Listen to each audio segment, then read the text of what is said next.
The stagecoach door swung open to reveal not a waiting groom, but an empty farmhouse, a fresh mound of earth beside a lone cottonwood tree, and 7 pairs of eyes staring at Clara Whitmore like she was their last chance at survival. The youngest couldn't have been more than 4 years old, dirt-streaked and hollow-cheeked, clutching a rag doll with one arm missing. The oldest, a girl of perhaps 15, stood rigid in the doorway, her face a mask of exhausted defiance.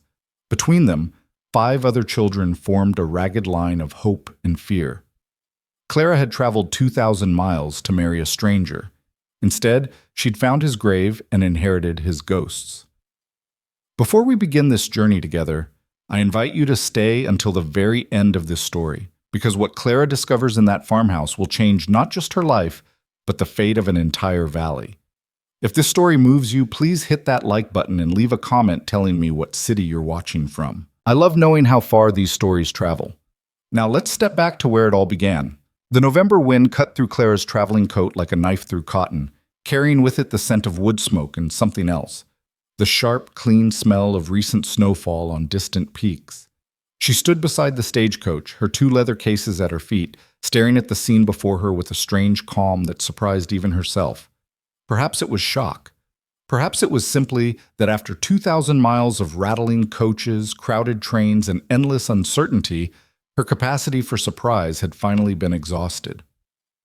The driver, a weathered man named Hoskins, who'd barely spoken 20 words during the 6-hour journey from Copper Falls, cleared his throat uncomfortably. "Ma'am, I can take you back to town. No charge. This ain't what you signed up for, I reckon." Clara didn't answer immediately. Her eyes were fixed on the children, 7 of them, ranging from the tiny girl with the damaged doll to a boy who looked to be about 12, tall for his age and rail-thin, standing slightly apart from the others with his arms crossed over his chest in a posture that spoke of anger barely contained. Between them were 3 more girls and 2 boys, all wearing clothes that had been mended too many times, all watching her with the same desperate intensity. The oldest girl, the one in the doorway, finally spoke. Her voice was rough, as if she hadn't used it much lately, or perhaps had used it too much for crying. "You're the mail-order bride, the one Papa sent for." It wasn't a question, but Clara nodded anyway. "I'm Clara Whitmore, from Boston." "He's dead." The girl's words were flat, factual, delivered like a merchant announcing the price of flour. "Died 3 weeks ago. Fever took him in 4 days. We buried him ourselves because we couldn't afford the preacher." The youngest child began to whimper, and one of the middle girls, maybe 8 years old, scooped her up with practiced efficiency, bouncing her gently and whispering reassurances that were clearly more automatic than heartfelt. Clara's hands, she noticed, had begun to tremble. She clasped them together tightly. "I'm very sorry for your loss." The tall boy let out a sound that might have been a laugh or a sob or something in between. "Your loss too, ain't it? You came all this way to marry a dead man." His accent was thick, rural, nothing like the clipped tones of her brothers back in Boston. "Guess that makes you about the unluckiest woman in the Wyoming territory." "Jacob, shut your mouth." The oldest girl's voice cracked like a whip, and the boy subsided, though his jaw remained clenched. She turned her attention back to Clara. "I'm Maggie Holbrook. These are my sisters and brothers, Jacob, Sarah, Thomas, Ruth, Elizabeth, and the baby is Anne. We were Samuel Holbrook's children, all of us. 7 children." Clara did the mathematics quickly. The oldest looked 15, the youngest 4. That meant at least 11 years of childbearing, possibly in quick succession. She thought of the letters she'd received from Samuel Holbrook, brief, awkward letters that had said little about his circumstances beyond the fact that he was a widower with a family situation who needed a capable woman willing to work hard in exchange for security and respectability. She'd been so desperate to escape her brother's charity, to flee the suffocating parlors of Boston society, where she'd become an object of pity after her engagement had ended in scandal, that she hadn't pressed for details. "Your mother?" Clara asked quietly. "Died birthing Anne." Maggie's face remained expressionless, but Clara saw her throat work as she swallowed. 4 years ago this past summer, Papa tried. He really did try, but the farm, It's not easy work for one man, and he couldn't afford help. And then the debt. She stopped abruptly, as if she'd said too much. The wind picked up, and Clara saw the children shiver. None of them wore adequate coats. The baby's feet were bare, red with cold despite being pressed against her sister's chest. Hoskins cleared his throat again. Ma'am, I really should be getting back before dark. If you're coming... Clara looked at her cases. Everything she owned in the world was in those 2 bags. Clothes, books, her mother's pearl necklace, the small inheritance her father had left her that her brother had finally, grudgingly released when she'd shown him the marriage contract. $300 in cash sewn into the lining of the larger case. It was supposed to be her safety net, her contribution to starting a new life with Samuel Holbrook. She looked at the farmhouse. It was small, probably no more than 3 rooms, the wood weathered gray by sun and wind. One of the shutters hung crooked. The chimney leaked smoke from cracks in the mortar. Behind it, she could see a barn that sagged to one side, and beyond that, fields that had been harvested but not properly cleared, corn stubble poking through the first dusting of snow like broken teeth. She looked at the grave beneath the cottonwood tree. Fresh earth. No marker yet. A man she'd never met, buried by children too poor to afford a preacher's words. She looked at the children again. Maggie's defiant exhaustion, Jacob's angry despair, the younger one's quiet terror, the baby's bare feet. Miss Whitmore? Hoskins prompted. Clara bent and picked up her cases. They were heavier than she remembered. Thank you for the ride, Mr. Hoskins. I won't be needing return passage. The driver's eyebrows shot up. Ma'am, you sure about that? There's nothing for you here, but there are 7 children here who need help. Clara's voice came out steadier than she felt. That seems like something to me. She walked toward the house, her boots crunching on the frozen ground. As she approached, the younger children scattered like startled birds, vanishing into the dark interior of the farmhouse. Only Maggie remained in the doorway, and up close, Clara could see that the girl's defiance was a thin shell over bone-deep terror. We can't pay you. Maggie's voice had dropped to barely above a whisper. We don't have anything. The farm's mortgaged, there's debts in town, and... She swallowed hard. A man came yesterday, Mr. Rork. He owns most of the valley. He says we have until the end of the month to pay what's owed, or he's taking the farm and sending us to the orphanage in Copper Falls. Behind them, Clara heard the stagecoach rattle away, carrying with it her last easy chance at retreat. She should have felt panic. Instead, she felt a strange, cold clarity settling over her like the first snow of winter. How much is owed? She asked. $237. Maggie's voice broke on the number. Might as well be $1 million. We've got $8 between all of us, and most of the chickens are too old to lay, and the cow's gone dry, and... She pressed her hands to her face, and her shoulders began to shake. Clara set down her cases and did something that surprised her as much as it clearly surprised the girl. She reached out and pulled Maggie into an embrace. The girl was all sharp angles and trembling exhaustion, and for a moment she stood rigid with shock. Then, all at once, she collapsed against Clara's shoulder and began to sob, deep, wrenching sounds that seemed to come from somewhere ancient and wounded. I tried, Maggie gasped between sobs. I tried so hard to keep everything together after Mama died. I learned to cook and clean and mend, and I helped Papa with the little ones, and I thought if I just worked hard enough, if I just did everything right, it would be okay. But then Papa got sick, and I didn't know what to do, and I tried to make him better. I tried, but he just kept getting worse, and then he was gone, and now they're going to take the farm and split us all up, and I promised Mama. I promised her I'd keep the family together. Clara stroked the girl's lank hair, feeling the fragile skull beneath. Shh, we'll figure something out. How? Maggie pulled back, her face blotchy and wet. How can we figure anything out? You're just one person, and you don't know us, and you came here expecting a husband and a home, not 7 starving kids and a pile of debts. It was a fair question. Clara didn't have a good answer, but she thought of her brother's house in Boston, where she'd spent the last 3 years as a dependent, a cautionary tale. The broken engagement whispered about at tea parties. She thought of the life that had been waiting for her there, years of slow suffocation, of being useful but never valued, of growing old in someone else's home while wearing someone else's charity like chains. I expected a new life, Clara said slowly. This is certainly that. She picked up her cases again and stepped past Maggie into the farmhouse. The interior was dim and cold, the fire in the hearth burned down to embers. The children had retreated to the corners like wild animals, watching her with wide eyes. The smell hit her immediately, unwashed bodies, chamber pots that needed emptying, illness and fear and desperation. The main room served as kitchen, dining area, and living space. A rough table dominated the center, surrounded by mismatched chairs. Shelves lined one wall, mostly empty except for a few chipped plates and cups. A pot hung over the dying fire, and when Clara approached it, she found a thin soup of what looked like boiled turnips and not much else. 2 doorways led off the main room. Through one, she could see a small bedroom with a double bed, Samuel's room, she assumed. Through the other, she glimpsed a ladder leading to what must be a loft where the children slept. Clara set her cases down and began removing her coat.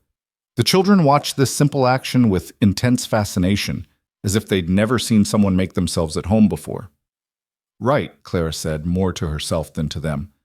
First things first, we need heat and light. Jacob, is it? She turned to the tall boy. I'll need you to bring in more firewood, and someone needs to show me where the well is. We're going to need water to heat. Nobody moved. They continued to stare at her with a mixture of hope and suspicion, waiting to see if she was real or just another disappointment waiting to happen. Maggie entered behind her, having composed herself. You're really staying, even though there's no husband, even though we've got nothing to offer you? Clara thought about the $300 in her case. It was more than enough to pay the debt to this Mr. Rork. But then what? Winter was coming, there was no crop to sell, and she could see even without a thorough inspection that the farm was in poor repair.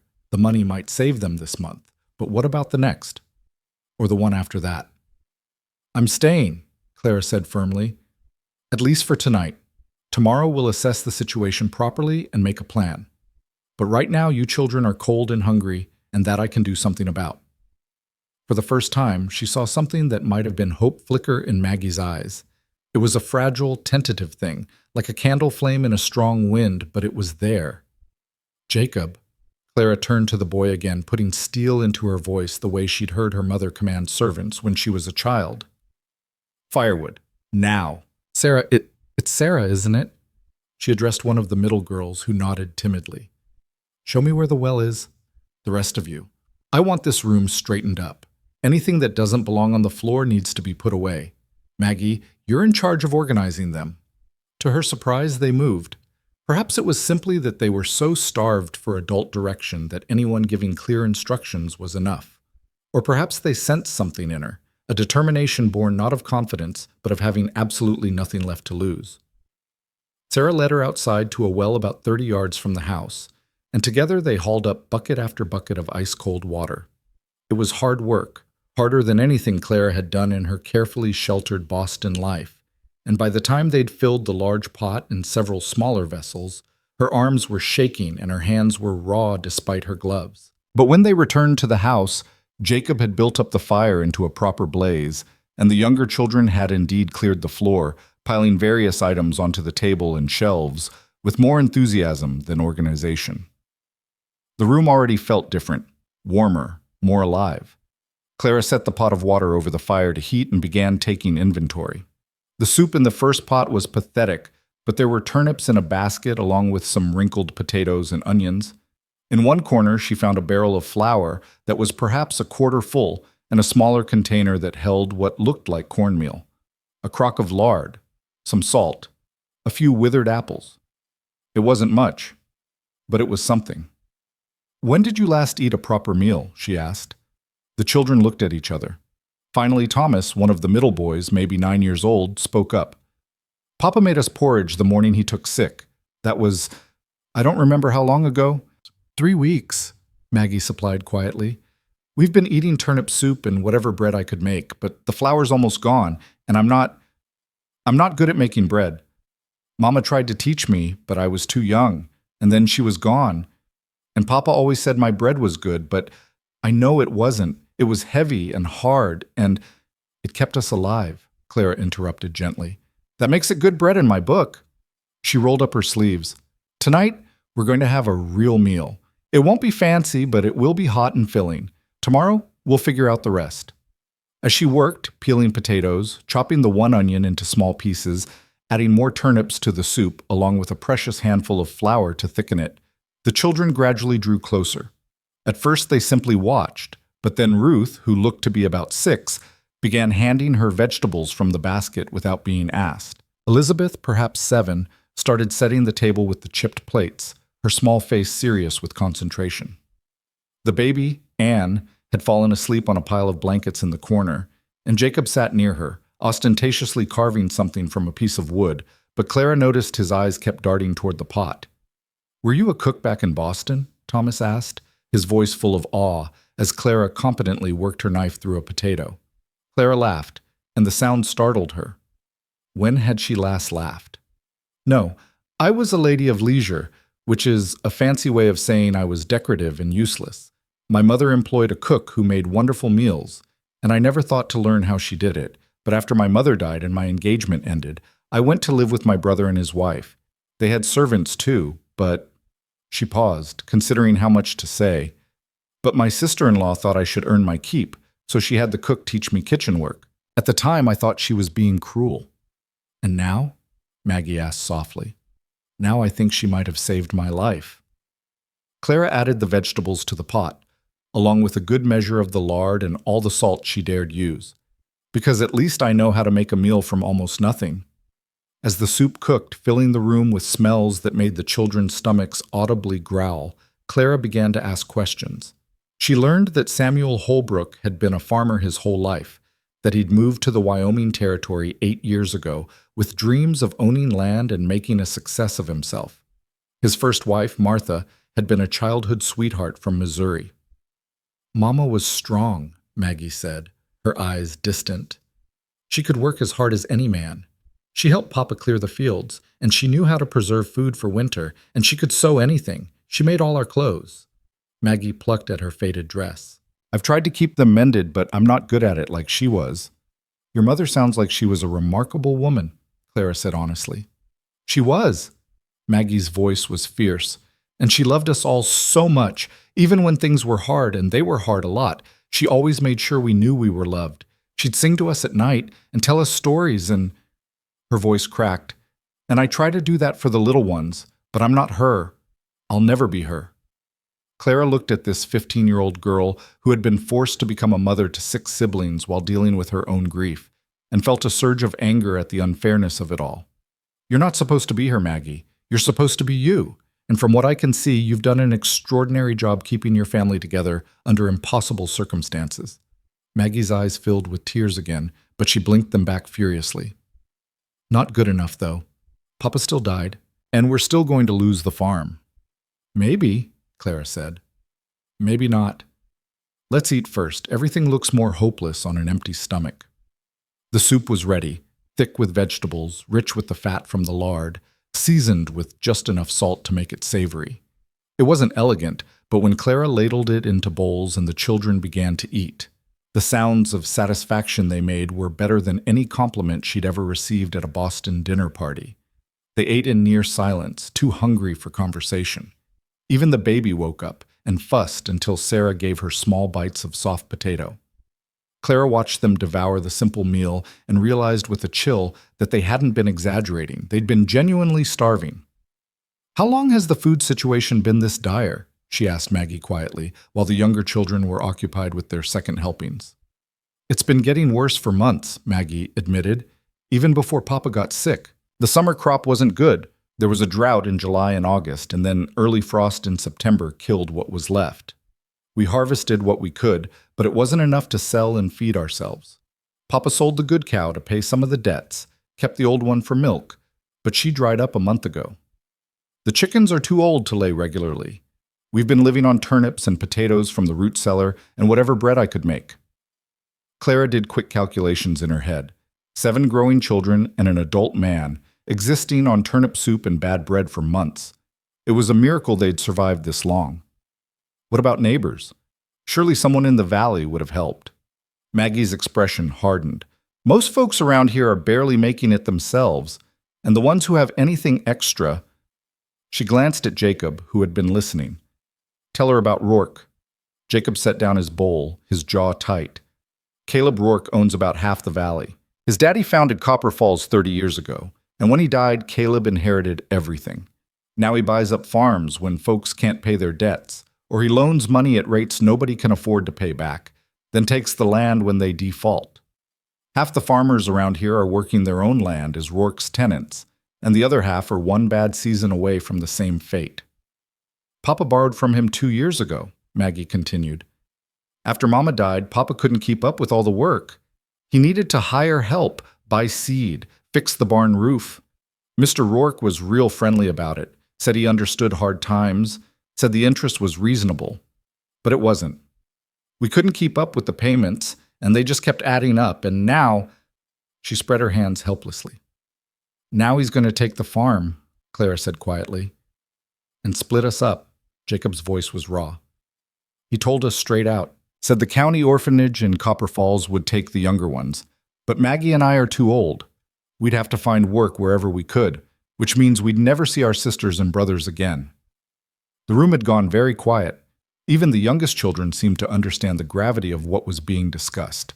Clara looked around the table at 7 pairs of eyes watching her, waiting to see what this stranger from Boston would do now that she knew the full truth. She could still leave. She could take her $300 and disappear back to civilization, maybe find another matrimonial agency, another desperate man looking for a wife in another territory. She didn't owe these children anything, but she thought of Maggie's broken sobs. I promised Mama I'd keep the family together. She thought of Anne's bare feet, red with cold. She thought of Jacob's anger hiding fear, and the younger children's terrible patience, as if they'd learned that hoping for better only led to disappointment. She thought of her own life before this moment, years of being ornamental, useful only as long as she was marriageable, discarded the moment scandal touched her. 3 years of living on charity, of being a burden, of feeling the weight of her brother's resentment every day. Here, she could be useful. Here, she was needed. It might be hopeless. It might be impossible. But it was real. How long do we have? She asked.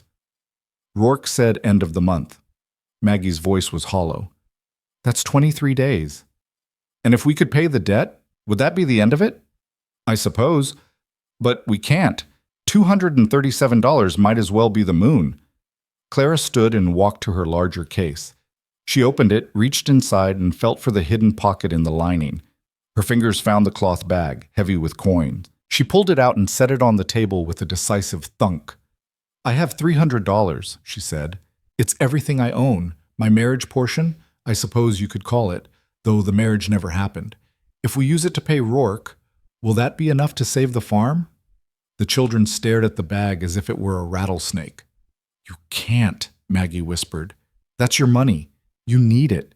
If you give it to us and things don't work out, you'll have nothing. I already have nothing, Clara said simply. Or rather, I have a choice. I can use this money to run back to Boston and beg my brother to take me in again, where I'll live the rest of my life as a dependent, or I can use it to buy time. 23 days isn't enough to save a farm, but if we pay the debt, we'll have more time. We can plant spring crops, we can figure out how to make this work. And if we can't? Jacob's question was blunt.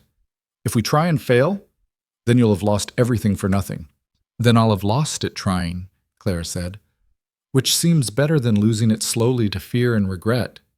She looked around the table again. I'm not going to pretend I know what I'm doing. I'm a city woman who knows nothing about farming, but I can work hard, I can learn, and I'm smart enough to figure things out when I have to. More importantly, I'm here, and I'm willing to try. The question is, are you willing to let me? Maggie stood up abruptly, her chair scraping against the floor. She crossed to where Clara stood and, to Clara's surprise, took both her hands in a grip that was almost painful in its intensity. Why?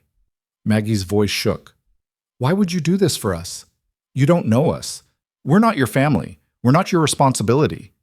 Clara looked down at their joined hands, Maggie's calloused and work-worn despite her youth, Clara's soft and pale, but already reddening from the work of hauling water. Two women, she thought, from completely different worlds, brought together by a dead man's advertisement and desperate circumstances.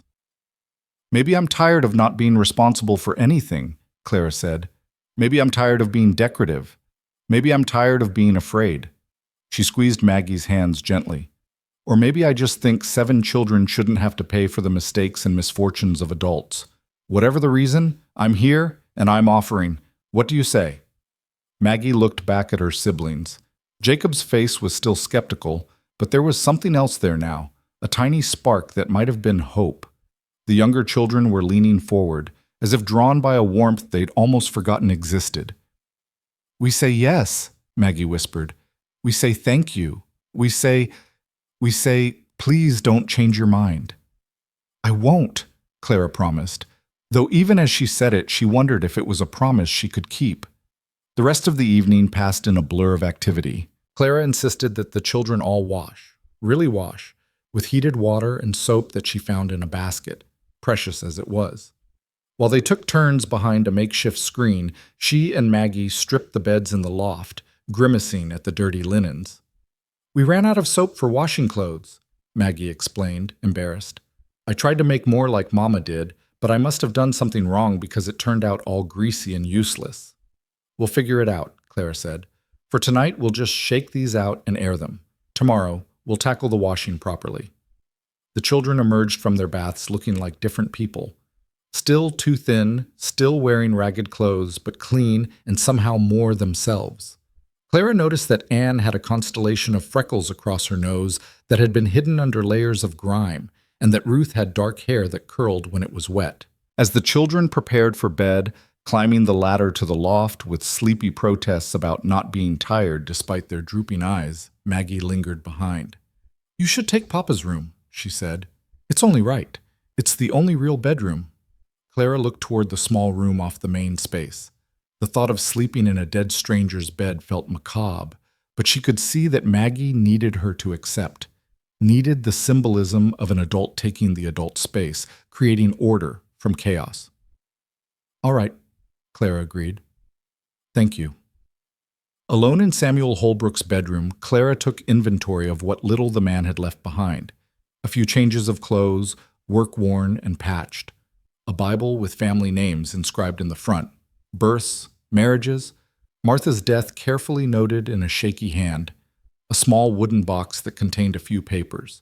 The deed to the farm, some letters, the advertisement Clara had answered, and a daguerreotype of a young woman holding a baby. Martha Holbrook had been pretty in a sturdy way, with strong features and kind eyes. Clara studied the image for a long moment, this woman whose absence had created the space Clara now occupied. I'll try to take care of them, she whispered to the photograph. I don't know if I can, but I'll try. She changed into her nightgown, blew out the candle, and lay down in Samuel Holbrook's bed. Through the thin walls, she could hear the children settling in the loft, whispered conversations, the creak of ropes supporting mattresses, and then, gradually, the sounds of sleep. Clara stared up at the dark ceiling, listening to the wind outside and the snap of the dying fire. She'd made a choice today that might prove to be the most foolish decision of her life. She'd committed her life savings to people she'd known for mere hours. She'd promised to save a farm she didn't know how to run. And yet, lying there in the darkness, listening to the gentle sounds of children sleeping safely under a roof that would be theirs for at least a few more weeks, Clara felt something she hadn't experienced in the 3 years since her world had fallen apart in Boston. She felt necessary. She felt real. She felt like maybe, just maybe, she'd finally come home. The wind outside picked up, rattling the loose shutter, and somewhere in the distance, a coyote called out to the night. Clara closed her eyes and let herself drift toward sleep, knowing that tomorrow would bring new challenges, new fears, new reasons to regret this impulsive choice. But tomorrow would wait. Tonight, 7 children slept with full bellies and clean skin, and a woman from Boston who had never expected to be anyone's savior had become exactly that, at least for one more day. It would have to be enough. Clara woke to the sound of voices arguing in hushed, urgent tones. For a moment, she couldn't remember where she was. The ceiling above her was rough wood instead of painted plaster, and the air smelled of wood smoke and earth instead of the lavender sachets her sister-in-law favored. Then memory crashed back. Wyoming territory, 7 orphaned children, a dead man's farm, and a promise she'd made in the warmth of firelight that seemed much more reckless in the cold light of morning. She dressed quickly in the dim pre-dawn darkness, her fingers clumsy with the buttons of her plainest dress. Through the thin walls, she could hear Maggie's voice, tight with stress, and Jacob's responding in kind, though she couldn't make out the words. By the time she emerged into the main room, the argument had ended, but the tension hung in the air like smoke. Maggie stood at the hearth, her back rigid, stirring something in the pot that hung over a freshly built fire. Jacob sat at the table, his jaw clenched, staring at nothing. The younger children were still asleep in the loft, and for that Clara was grateful. "Good morning," Clara said quietly, not wanting to startle them. Maggie turned, and Clara saw that her eyes were red-rimmed. "I didn't mean to wake you. Jacob and I were just discussing." She trailed off, glancing at her brother. "We were discussing whether it's smart to trust a stranger with everything we have left," Jacob said bluntly. "Maggie thinks we should. I think we're fools." Clara had expected doubt. It would have been stranger if there hadn't been any, but the directness of it still stung. She pulled out a chair and sat down across from the boy, meeting his hostile gaze steadily. "You're right to be cautious," she said. "I'm a stranger who appeared yesterday with a bag of money and a lot of promises. For all you know, I could take that money to pay Rork, then turn around and sell the farm out from under you." Jacob's eyes narrowed. "Could you do that legally?" "I have no idea," Clara admitted. "I don't know the law here, but the fact that you're worried about it tells me you've learned to expect the worst from people. I'm sorry for that." "Being sorry doesn't change anything." "No," Clara agreed. "It doesn't. But here's what I can tell you. I'm not here to steal from you or cheat you. I'm here because I answered your father's advertisement for a wife, and while he's dead, his children are very much alive and in need of help. I made a choice last night, and I meant it, but if you want to take that money and handle Rork yourself, you're welcome to try." The silence that followed was broken only by the pop and hiss of the fire. Maggie had stopped stirring the pot and was watching them both with anxious eyes. Finally, Jacob spoke, his voice rough. "I can't handle Rork. I'm 12 years old and he treats me like I'm a bug he wants to step on. He'll take the money and the farm anyway, just because he can. At least with you. At least you might know how to talk to men like him. At least you might have a chance." It was perhaps the saddest admission of powerlessness Clara had ever heard, made worse by the fact that it came from a child who should have been worrying about schoolwork and chores, not survival in land barrens.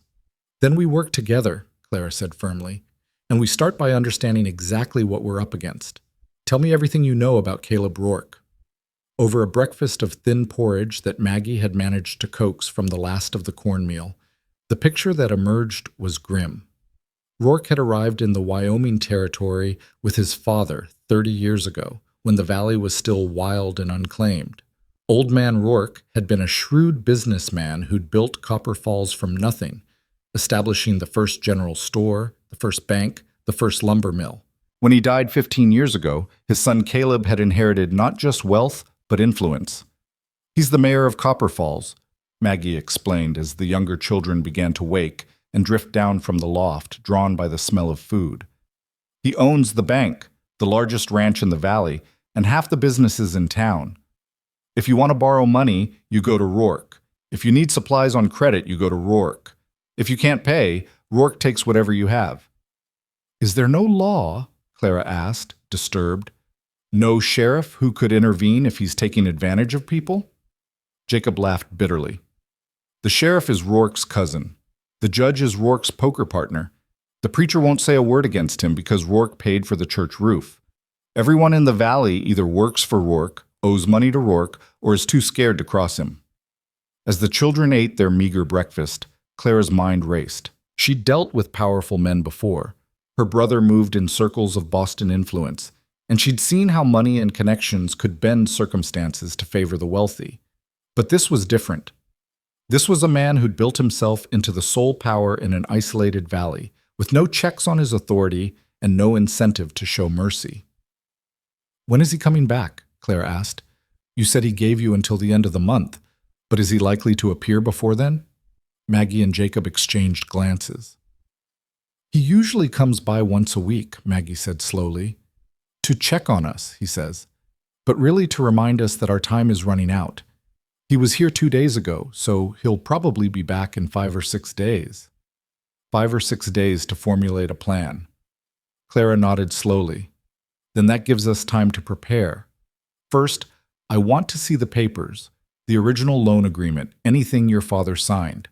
I want to understand exactly what the legal situation is. Jacob retrieved the wooden box from Samuel's room, and Clara spread the papers across the table. Her hands trembled slightly as she unfolded the loan agreement, dated 2 years prior. The terms made her stomach turn. The principal was $100, borrowed to purchase seed and hire labor after Martha's death. But the interest was 20% per year, compounded monthly, with penalties for late payment that effectively doubled the debt within a year. Additional smaller loans had been taken out over the following months, $50 here, $30 there, each with the same predatory terms. This is usury, Clara said flatly. These terms are unconscionable. What does that mean? Thomas asked, hovering near her elbow with wide eyes.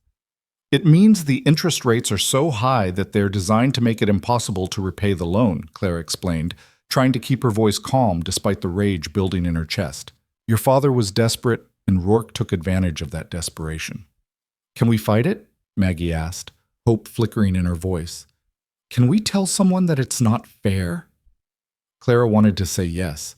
She wanted to tell these children that justice existed, that the law would protect them, that someone would step in and make this right. But she looked at Jacob's cynical expression and knew he'd already learned the truth. Fairness was a luxury the powerless couldn't afford. We can try, Clara said carefully, but our best option is still to pay what's owed and free you from the debt entirely. Once the farm is clear, Rork has no hold over you. She did the mathematics again in her head. $237 to clear the debt. That would leave her with $63. Not nothing, but not enough to sustain them through the winter, let alone until spring planting. They'd need supplies, seed for the spring, repairs to the barn and farmhouse, food for 7 growing children and herself. $63 might last a month if they were very, very careful. The weight of what she'd committed to settled over Clara like a physical burden. This wasn't just about saving the farm for a few weeks. This was about finding a way to make the farm productive enough to sustain 8 people indefinitely. And she had no idea how to do that. Miss Clara? Ruth's small voice broke into her thoughts. Are you going to leave now? Now that you know how bad it is? Clara looked down at the 6-year-old's upturned face, at the fear carefully hidden behind a mask of resignation. How many times, she wondered, had this child been disappointed by adults who promised help and then disappeared? I'm not leaving, Clara said, and was rewarded by the tiniest relaxation of tension in Ruth's shoulders. But I'm going to need all of you to help me. I don't know anything about running a farm, which means you're going to have to teach me everything your mother and father taught you.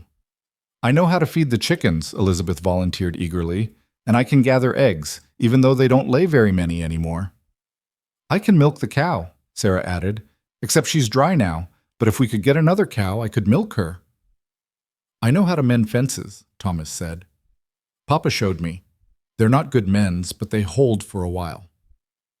One by one, the children began listing their skills.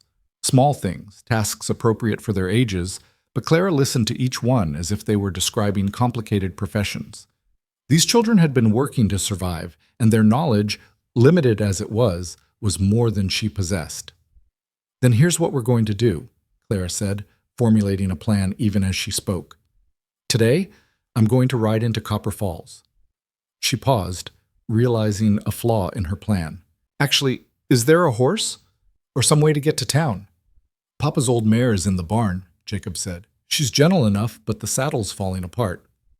I'll manage. I need to go to town to get a sense of what we're dealing with, to see Rork's operation, to find out if there's anyone who might be willing to help us, and to purchase some immediate supplies. Maggie, I'll need you to make me a list of what we need most urgently. I should go with you, Jacob said immediately. You don't know the town, and Rork's people will try to take advantage of you. Clara considered this. Having Jacob along would be helpful, but it would also mean leaving Maggie alone with 6 younger children, which hardly seemed fair. All right, she agreed, but we leave Maggie in charge and everyone follows her instructions while we're gone. Agreed? The children nodded solemnly, and Clara saw Maggie stand a little straighter, accepting the responsibility. 2 hours later, Clara found herself astride the most decrepit horse she'd ever seen, with Jacob riding behind her and a list of supplies tucked into her pocket. The mare, whose name, Jacob had informed her, was Daisy, plodded along the rutted road toward Copper Falls with the enthusiasm of a creature who'd long since given up on life being anything but hard work. The landscape around them was stark and beautiful in the morning light.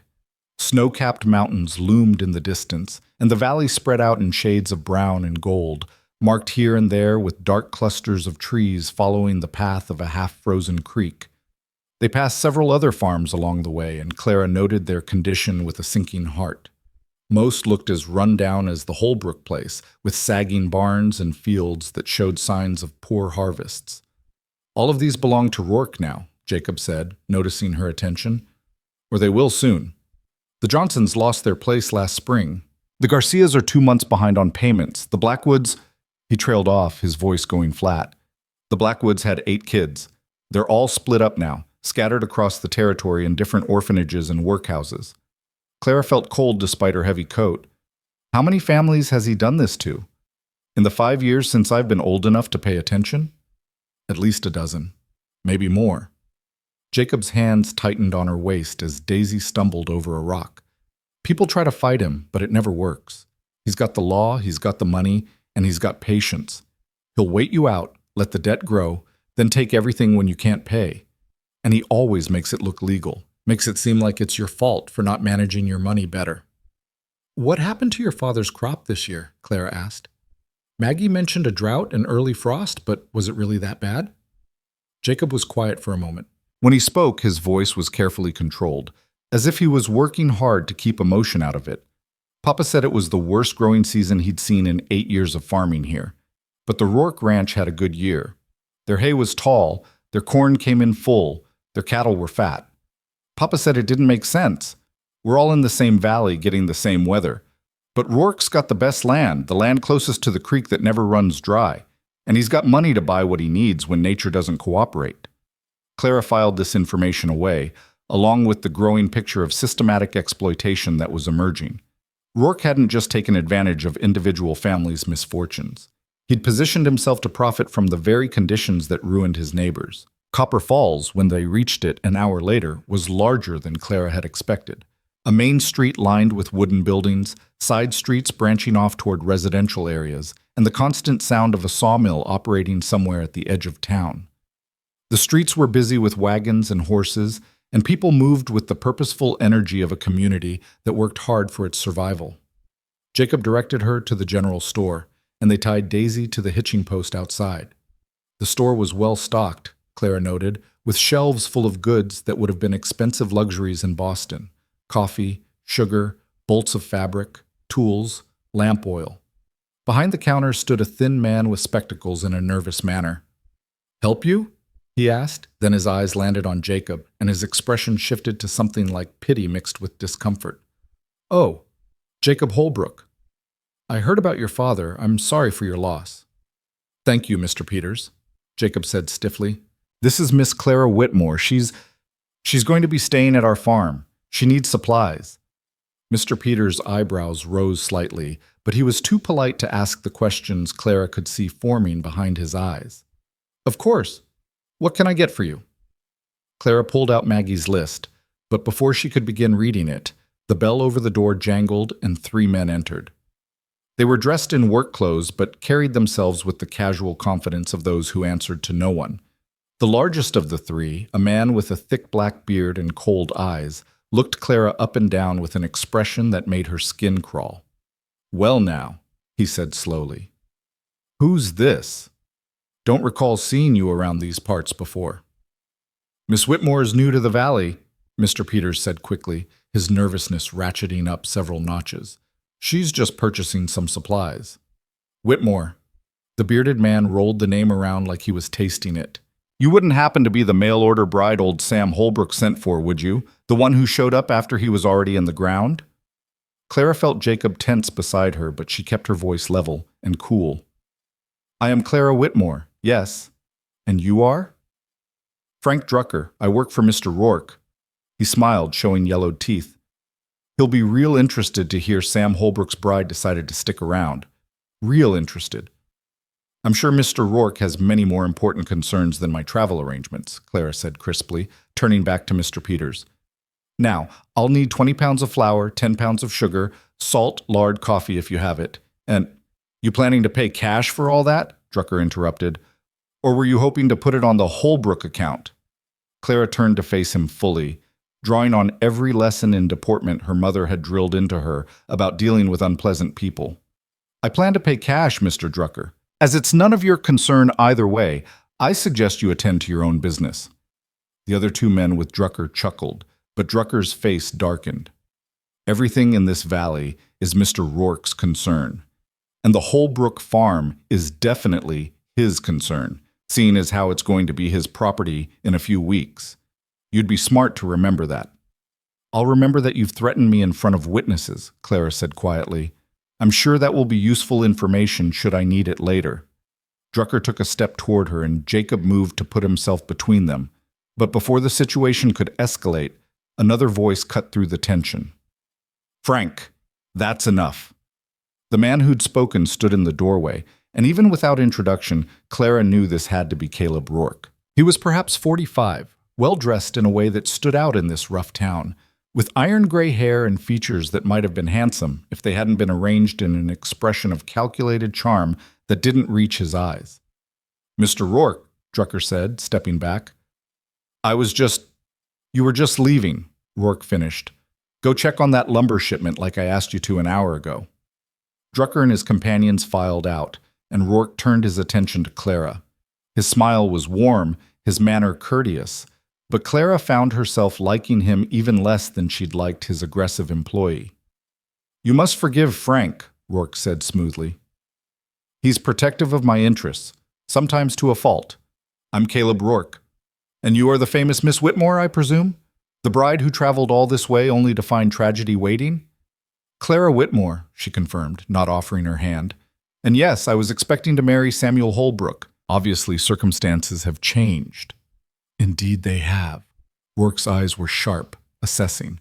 Which raises the question of why you're still here. Most women in your position would have taken the first stage back to civilization. Most women aren't me, Clara said simply. Clearly, Rork glanced at Jacob, who stood rigid with barely suppressed hostility.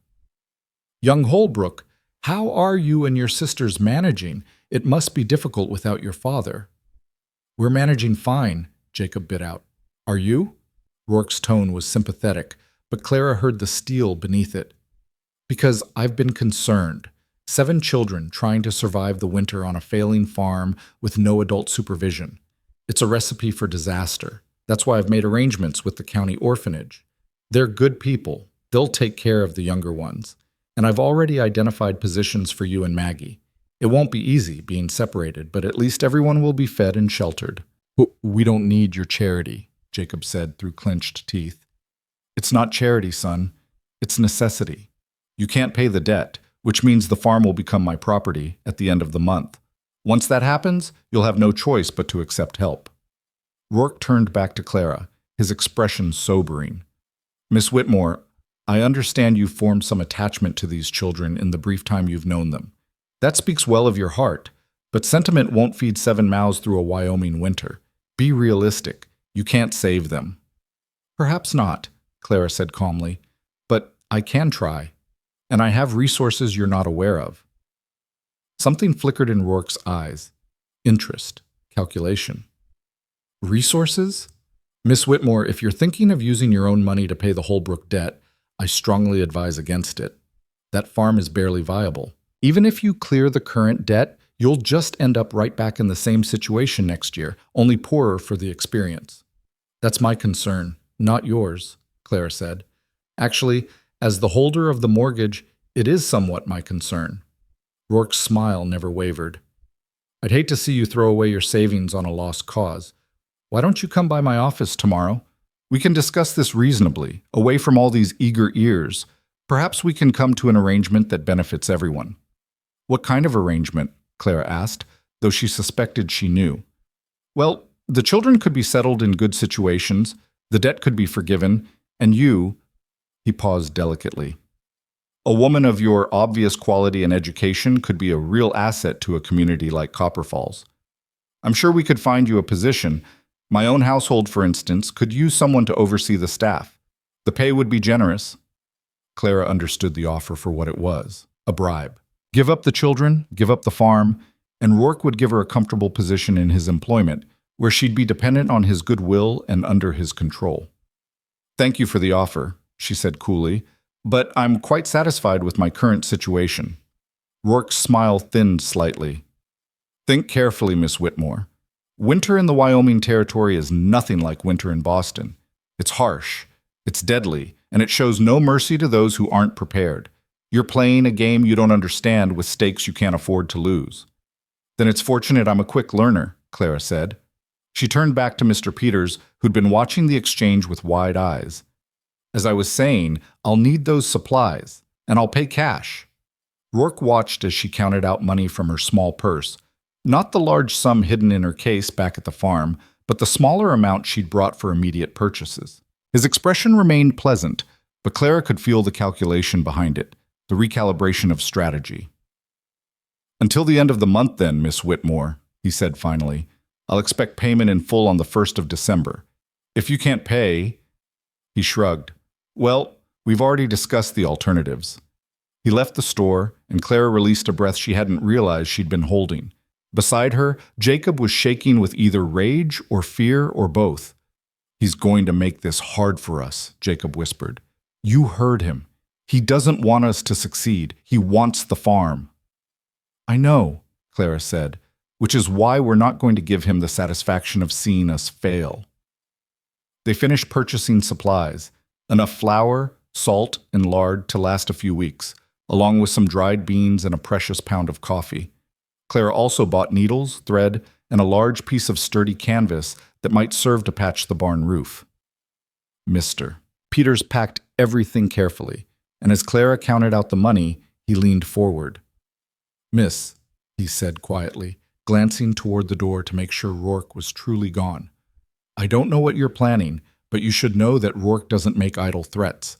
He's forced out more than a dozen families in the last 5 years, and he's done it all legal-like. You can't fight him straight on. Then I'll fight him crooked, Clara said. Thank you for the warning, Mr. Peters. As they loaded the supplies onto Daisy and prepared for the ride home, Jacob spoke up again. You made an enemy today. I made an enemy the moment I decided to stay, Clara corrected. At least now he knows I'm not going to roll over without a fight. They rode in silence for a while, the winter sun weak overhead, the mountains looming to the west like patient sentinels. Clara's mind churned through possibilities, looking for angles, searching for some way to outmaneuver a man who held all the power in this isolated valley. Miss Clara? Jacob's voice was hesitant. Why are you really doing this? And don't say it's because you're tired of being decorative or whatever you told Maggie last night. What's the real reason? Clara thought about how to answer honestly without burdening this child with her own failures and disappointments. The real reason is that for the first time in 3 years, I feel like what I do matters. Back in Boston, I was just taking up space, using resources that could have gone to someone more deserving. Here, I can be useful. I can make a difference. Even if I fail, at least I'll have tried to do something meaningful. That's a lot to put on us, Jacob said quietly. Your chance at meaning. What if we can't live up to it? What if we're just more disappointment waiting to happen? Clara twisted in the saddle to look back at him. Jacob, you've kept your family together through your mother's death, your father's illness, and weeks of near starvation. You've done that at 12 years old. You're not a disappointment. You're one of the bravest people I've ever met. The boy's eyes filled with tears, and he looked away quickly, embarrassed. Papa used to say that bravery doesn't mean you're not scared. It means you do what needs doing anyway. Your father was right, Clara said gently. They rode the rest of the way home in companionable silence, and as the Holbrook farmhouse came into view, shabby and small, but with smoke rising from the chimney, Clara felt an unexpected warmth bloom in her chest. The children must have been watching for them because the door flew open and they poured out, all talking at once, wanting to know about town, about the supplies, about whether Clara had faced down Rork. As Clara climbed down from Daisy and began unloading the supplies with many willing hands helping, she caught Maggie's eye. The girl was standing in the doorway, and her expression was complex, hope and fear and something that might have been the beginning of trust. "He came," Maggie said quietly when Clara approached with an armload of flour. "While you were gone. A man. He said he was the children's uncle." Clara froze. "Uncle? Samuel had a brother?" "Not Samuel, Martha. Her brother, Luke Ashford. He said he's been traveling, heard about Samuel's death, and came to see if the children needed help." Maggie's voice dropped even lower. "But Jacob told me before Papa died. He told me never to trust Uncle Luke. He said Luke was dangerous." Clara looked past Maggie into the house, and there, sitting at the table with his back to the door, was a man she hadn't seen before. As if sensing her attention, he turned, and Clara found herself looking into a face that was handsome in a hard, weathered way, marked by a scar that ran from his left eyebrow to his jawline, and eyes that held shadows deeper than any she'd seen before. Luke Ashford stood slowly, moving with the careful control of someone who'd learned not to make sudden movements around frightened people. "You must be the bride," he said, and his voice was rough, like gravel grinding against stone. "I'm Luke, and we need to talk about whether these children would be better off with me or with you, or whether they'd be better off without either of us." The silence that followed Luke Ashford's words stretched thin and dangerous, like ice over a winter river. Clara stood in the doorway with her arms full of supplies, studying the man who'd appeared like a ghost from the children's past. The scar on his face told a story of violence, but it was his eyes that truly unsettled her. They held the look of someone who'd seen too much darkness and hadn't quite found his way back to the light. Jacob pushed past Clara, dropping the sack of flour he'd been carrying. "You need to leave. Now." Luke didn't move, but something in his expression shifted, became more guarded. "I know you don't want me here, Jacob. Your father made sure you knew I wasn't to be trusted. But I'm here anyway, and I'm not leaving until I know these children are going to be all right." "We're fine," Jacob said, his voice shaking with fury. "We don't need you. We didn't need you when Mama died. We didn't need you when Papa was struggling. And we sure as hell don't need you now that he's dead." "Jacob, language," Maggie said automatically, but her own face was pale and her hands twisted in her apron. Clara set down the supplies carefully and stepped fully into the room. The younger children had retreated to the corners again, watching with wide, frightened eyes. Whatever history Luke Ashford carried with this family, it was clearly complicated and painful. "Perhaps," Clara said calmly, "we should all sit down and discuss this like reasonable adults. Mr. Ashford, you said you heard about Samuel's death. How?" Luke's gaze shifted to her, assessing. "I was passing through Laramie, saw a notice posted about the estate. Samuel Holbrook, survived by 7 children, farm in the Copper Falls Valley. My sister had 7 children, and her husband's name was Samuel Holbrook. Didn't take much to put it together." "You've been in Laramie?" Maggie's voice was sharp. "That's only 2 days' ride from here. You've been that close all this time and never came to visit?" "I wasn't welcome," Luke said flatly. "Martha made that clear before she died, and Samuel reinforced it after. I respected their wishes, but with both of them gone, those wishes don't matter anymore. What matters is making sure you kids don't end up scattered across the territory." "That's what I'm here to prevent," Clara said, moving to stand beside Jacob in a gesture of solidarity. "I'm Clara Whitmore. I came to marry Samuel Holbrook, and while that's obviously not possible now, I've committed to helping his children keep their home." Luke's laugh was short and bitter. "A stranger from back east is going to save a failing farm and 7 orphans from a man like Caleb Rork? Lady, I don't know what fantasy you're living in, but you need to wake up before you get these kids hurt worse than they already are." "Don't talk to her like that," Jacob snapped. "Miss Clara's done more for us in 2 days than you've done in 4 years. 2 days, Luke repeated, his voice hard. "You've known this woman for 2 days, and you're ready to trust your whole future to her? Jacob, I know you're angry at me, and you've got cause. But don't let that anger make you stupid." Clara felt her own temper rising, but she forced it down. Getting into a shouting match with this man wouldn't help anyone. "Mr. Ashford, why don't you tell us why Samuel and Martha didn't want you around? That might help us understand your sudden concern for children you've never bothered to visit.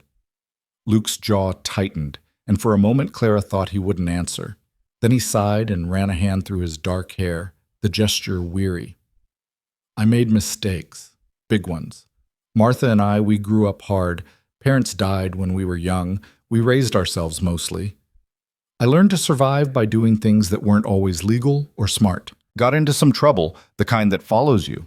When Martha married Samuel, she wanted a fresh start, wanted to leave all that ugliness behind. She asked me to stay away, said my past would taint her children's future. And maybe she was right. What kind of trouble? Clara pressed. The kind that ended with a man dead and me spending 3 years in a territorial prison, Luke said bluntly. I got out 2 years ago.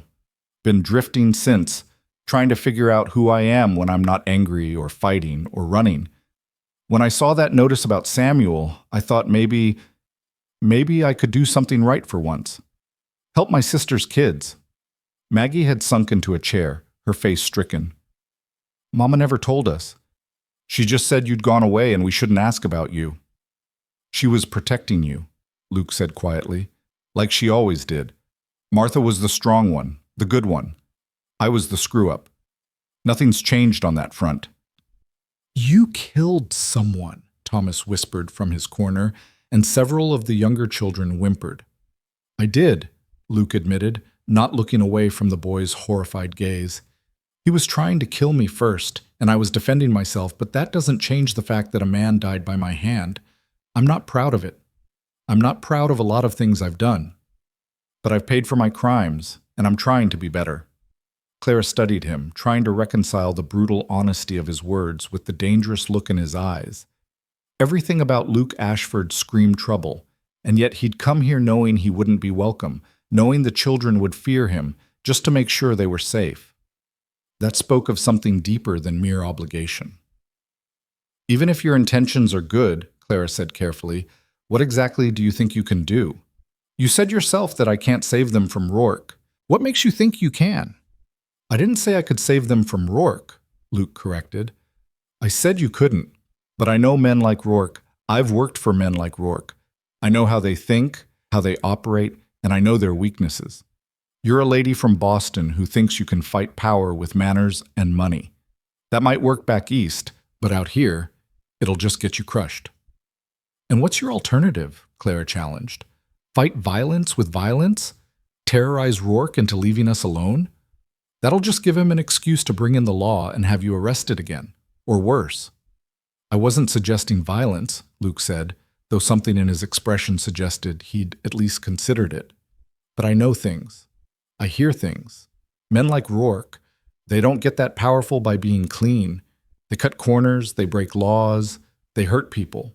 If we can find proof of that, we can use it against him. Jacob had been listening intently, his anger slowly giving way to calculation. You think Rork's done something illegal? Beyond the usury and taking advantage of desperate people? I'd bet my life on it, Luke said. Men like him always do.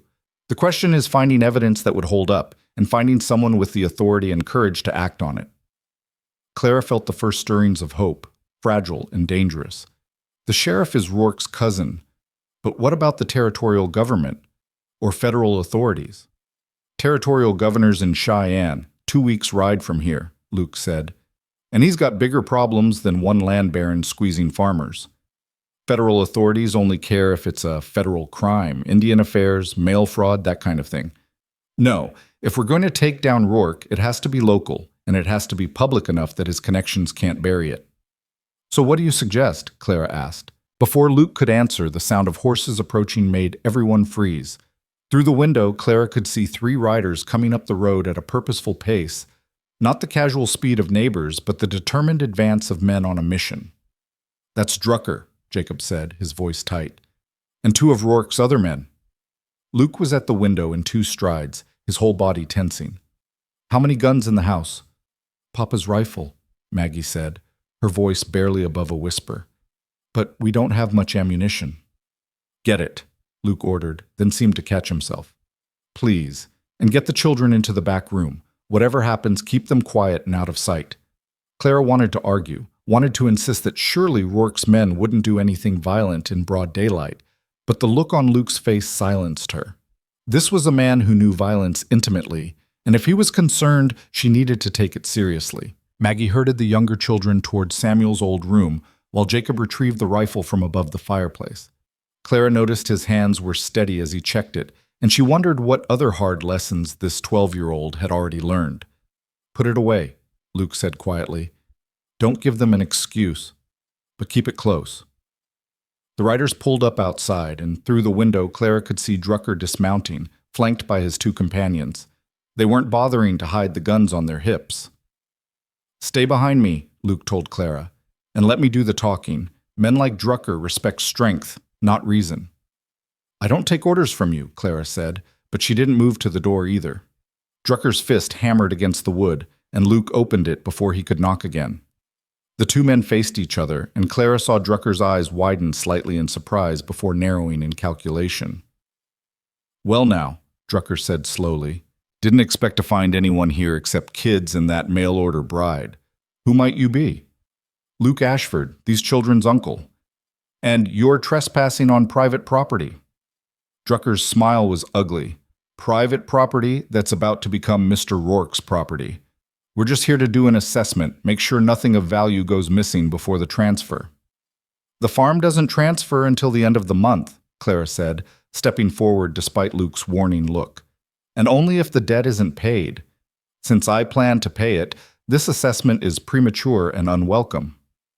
"You plan to pay it," Drucker repeated mockingly. "With what? That little bit of cash you flashed at the general store? That wouldn't cover a tenth of what's owed." Clara's blood ran cold. He shouldn't have known how much money she'd spent at the store. Mr. Peters wouldn't have told him, which meant Drucker had been watching, calculating, reporting back to Rork. "How much cash I have is my business," Clara said coolly. "Now please leave. You have no right to be here." "Actually, we do," one of the other men spoke up, pulling a folded paper from his coat. "Mr. Rork holds the mortgage, which gives him the right to inspect the property to ensure it's being maintained in accordance with the loan terms." Luke snatched the paper and scanned it quickly, his expression darkening. "This gives you the right to inspect during reasonable hours and with advance notice. You didn't provide notice, which makes this an illegal entry." "You a lawyer?" Drucker sneered. "No, but I spent 3 years in prison learning what my rights were and weren't, and right now you're violating theirs. Leave, or I'll file a complaint with the territorial court." "The territorial court," Drucker laughed. "Good luck with that.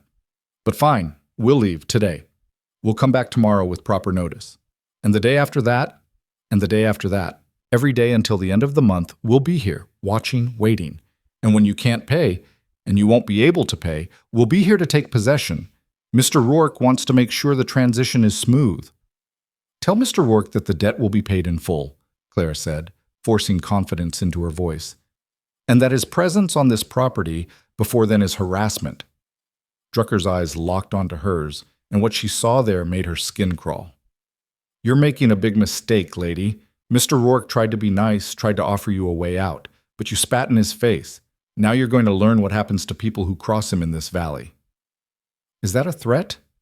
Luke's voice had gone very quiet, very dangerous. "It's a promise," Drucker said.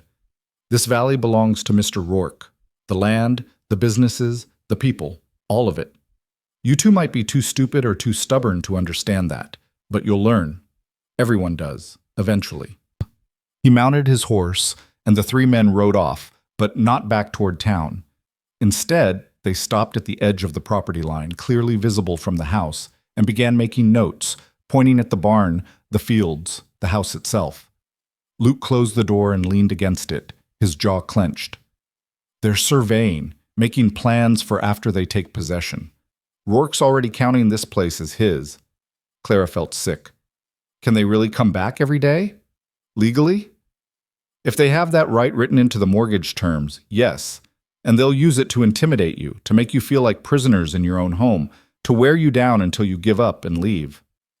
Luke turned to look at her, and his expression was grim. This is what I was trying to tell you. Rorke doesn't fight fair. He uses the law when it suits him, breaks it when it doesn't, and either way, he wins because no one has the power to stop him. Jacob had been standing silent, still holding the rifle, and now he set it down with trembling hands. So what do? We can't just let them win. We fight back, Clara said, though she had no idea how. With what? Jacob's voice cracked. We've got no allies, no leverage, nothing. Even if you pay the debt with your money, they'll just find another way to take the farm. Drucker's right. We can't win. Maybe not straight on, Luke said slowly, his mind clearly working through possibilities. But there's always another way. There's always a weakness. What weakness? Clara demanded. The man owns the town, controls the law, and has men willing to do whatever he asks. What possible weakness could he have? Luke was quiet for a long moment, staring out the window at the three men still surveying the property. When he spoke, his voice was thoughtful. Pride. Men like Rork, their weakness is always pride. They build themselves up so high, create such a perfect image of power and control, that they can't afford for anyone to see the cracks. If we could expose him publicly, show the whole valley what he really is, he'd have to back down or risk losing everything. Expose him how? Maggie had emerged from the back room, the younger children peeking out behind her. What could we possibly expose that people don't already know? Everyone in the valley knows he's taking farms, knows he's squeezing people. They know, and they don't care, or they're too scared to do anything about it. They know he's ruthless, Luke agreed, but ruthless isn't illegal. What we need is proof of something actually criminal, something so clear and undeniable that even his bought and paid for sheriff would have to act on it. Clara's mind was racing, fitting together pieces of information. The loan documents. The interest rates are usurious, illegal in most territories. If we could prove that he's been systematically using illegal contracts to defraud farmers, we'd need more than just your documents, Luke said. We'd need contracts from multiple families showing a pattern, and we'd need someone willing to testify against him, which means someone willing to risk everything. The families he's already forced out, Clara said urgently. The Blackwoods, the Johnsons. Jacob mentioned them. If we could find them, get their loan documents, get them to tell their stories. They're scattered, Jacob said. The Blackwood kids got sent to orphanages and workhouses all over the territory. The Johnsons left the area entirely, said they couldn't bear to stay in the valley after losing their land. I don't even know where they went. The weight of impossibility settled over the room again. They were 7 orphaned children, a mail-order bride with no connections, and an ex-convict with a violent past, facing a man who controlled an entire valley through a combination of wealth, political power, and systematic intimidation. The odds were so stacked against them that even thinking about fighting seemed absurd. And yet, Clara looked around the room at the faces watching her, Maggie's exhausted hope, Jacob's desperate anger, the younger children's quiet terror, and Luke's scarred, guarded determination. These people had already survived so much. Martha's death, Samuel's slow decline, weeks of near starvation, and the looming threat of being torn apart and scattered like leaves in the wind. They deserved better. They deserved someone willing to fight for them, even if the fight was hopeless. Then we start local, Clara said firmly. We talk to everyone in this valley, the farmers who are struggling, the shopkeepers who see what's happening, the families who've lost land to Rork. We gather their stories, we collect evidence, and we build a case so strong that it can't be ignored. That'll take time, Luke warned. Time you don't have. The debt's due in 3 weeks. Then I pay the debt, Clara said. That buys us time to do the rest. And while we're gathering evidence, we also work to make this farm viable. We show the valley that we're not just fighting Rork. We're building something worth protecting. Building with what? Maggie asked, and Clara could hear the fear behind the question. We have no seed for spring planting. The barn's falling apart. The cow's dry. The chickens barely lay. Even if we somehow manage to keep the farm through winter, we can't make it productive enough to support 8 people. Clara thought of the $63 that would remain after paying Rork. It wasn't much, but it was something. We'll find a way. We'll trade work for supplies. We'll repair what we can ourselves. She stopped, struck by a sudden thought. Luke, you said you've worked for men like Rork. Does that mean you know farming, ranching? Some, Luke admitted. I've done most kinds of work over the years, farm labor, ranch hand, freighting, some carpentry. I can fix a barn roof, break a horse, dig an irrigation ditch. I'm not expert at any of it, but I can get by. Then stay, Clara said impulsively. Help us. Not just with fighting Rork, but with making this farm work. We need someone who knows this kind of life. Luke's expression shifted to something Clara couldn't read. You want me to stay? After everything I just told you? I want these children to have every possible advantage, Clara said. And like it or not, you're an advantage. You know things I don't. You can do things I can't. And blood or not, you're their uncle. They need family right now. Oh, we don't want him, Jacob said, but his voice lacked conviction. Maybe not, Clara agreed gently, but maybe you need him anyway. Luke made mistakes, serious ones, but he paid for them, and he came here despite knowing he wouldn't be welcome. That takes a kind of courage, too. Maggie was looking at Luke with new eyes, reassessing. If you stay, if you help us, what do you want in return? It was a fair question, and Clara waited to hear how Luke would answer it. The man could have said anything, a share of the farm, money once they had it, a place to belong. Instead, he looked at Maggie with an expression of such raw pain that Clara had to look away. I want to stop seeing my sister's face every time I close my eyes, Luke said quietly. I want to stop hating myself for not being there when she needed me. I want to do something good for once in my miserable life. That's what I want. A chance at redemption I probably don't deserve. The silence that followed was broken by the smallest voice in the room. Anne, the 4-year-old, had crept out from behind Maggie and now stood in front of Luke, staring up at him with solemn eyes. Are you really Mama's brother? She asked. Luke knelt down slowly, bringing himself to her level. I am, little one. I'm your Uncle Luke. Do you have the same eyes as Mama? Maggie says I have Mama's eyes. Luke's voice was rough when he answered. You do. And yes, Martha and I had the same eyes. Brown with little gold flecks, like autumn leaves. Anne considered this gravely, then reached out and touched the scar on his face with one tiny finger. Does it hurt? Not anymore, Luke said. It did once, but it healed. Everything heals, Anne said with the certainty of a child who'd been told this many times. That's what Maggie always says when I fall down. Everything heals if you give it time. Luke's eyes closed briefly, and when they opened again, they were suspiciously bright. Your sister's a smart lady. Anne nodded, then without warning, wrapped her small arms around Luke's neck in a fierce hug. The man froze, clearly shocked, then very carefully brought his own arms up to return the embrace, as if he was afraid she might break. You can stay, Anne announced when she pulled back. But you have to help take care of the chickens. That's my job, but Elizabeth says I'm too little to do it by myself. I can do that, Luke managed, his voice hoarse. Maggie cleared her throat. The little ones should eat something. It's past midday, and we haven't had lunch. She looked at Clara, then at Luke, and something in her expression had softened. Both of you should eat too. Then we can make plans.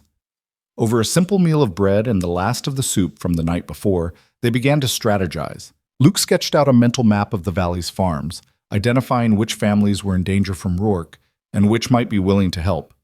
Clara made lists of supplies they'd need, repairs that were essential versus those that could wait, ways to stretch their limited resources through the winter. We need to establish trust, Clara said, thinking aloud. Right now we're strangers to this valley. They have no reason to believe we can succeed where others have failed. We need to show them we're serious, that we're here to stay. We could host a gathering, Maggie suggested hesitantly. Before Mama died, she used to have the neighbor women over sometimes. They'd sew together, share recipes, watch the children. It made people feel connected. That's perfect, Clara said. We invite the neighboring families, we feed them what we can, and we listen to their stories. We build relationships. And while we're doing that, we subtly gather information about Rork's dealings. Won't he hear about it? Jacob asked. If we're talking to everyone in the valley about him?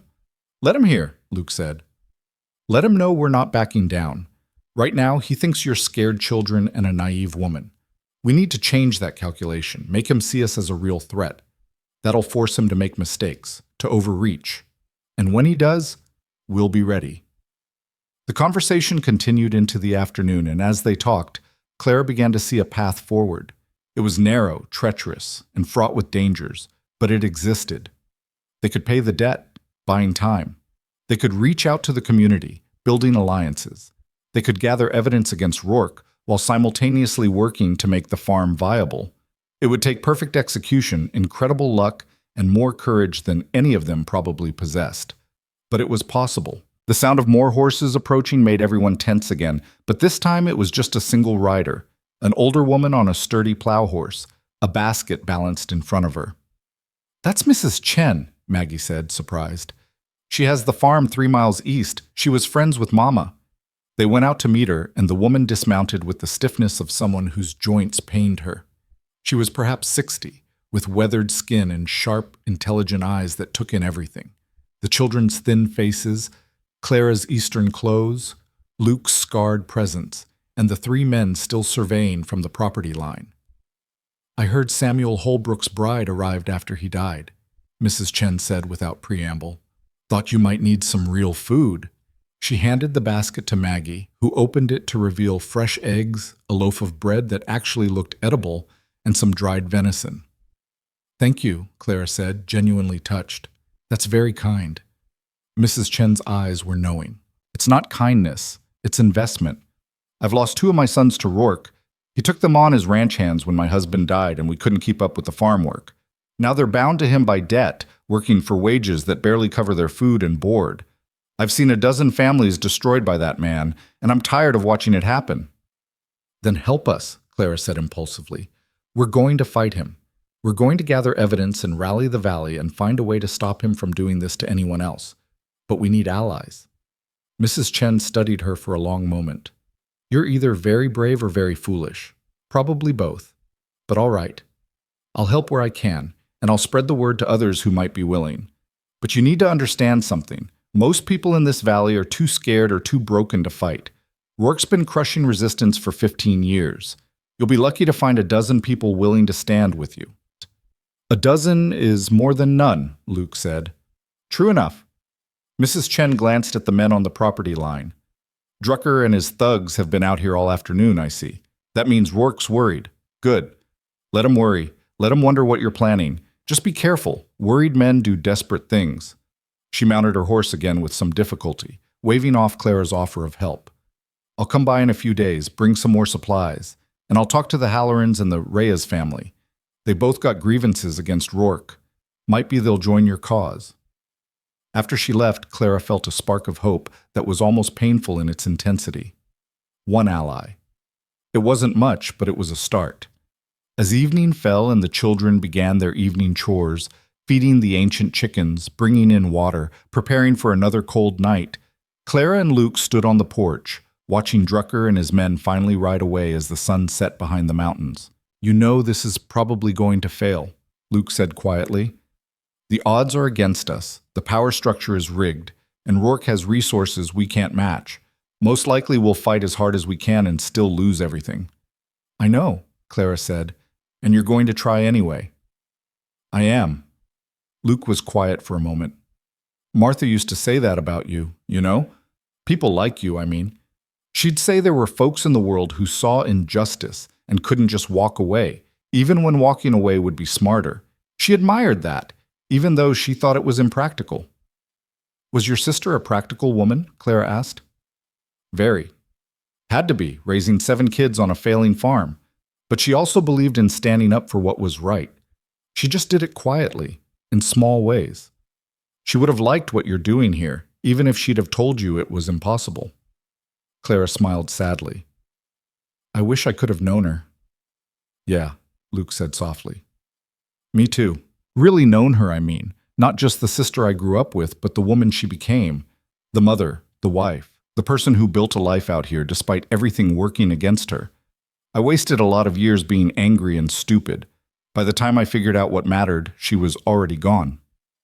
They stood in silence, watching the last light fade from the sky, and Clara thought about all the ways people could be broken and reformed, could make terrible mistakes and still reach for redemption. Luke Ashford was dangerous, troubled, carrying scars both visible and hidden. But he was here, and he was willing to fight for children who barely knew him, and maybe that was enough.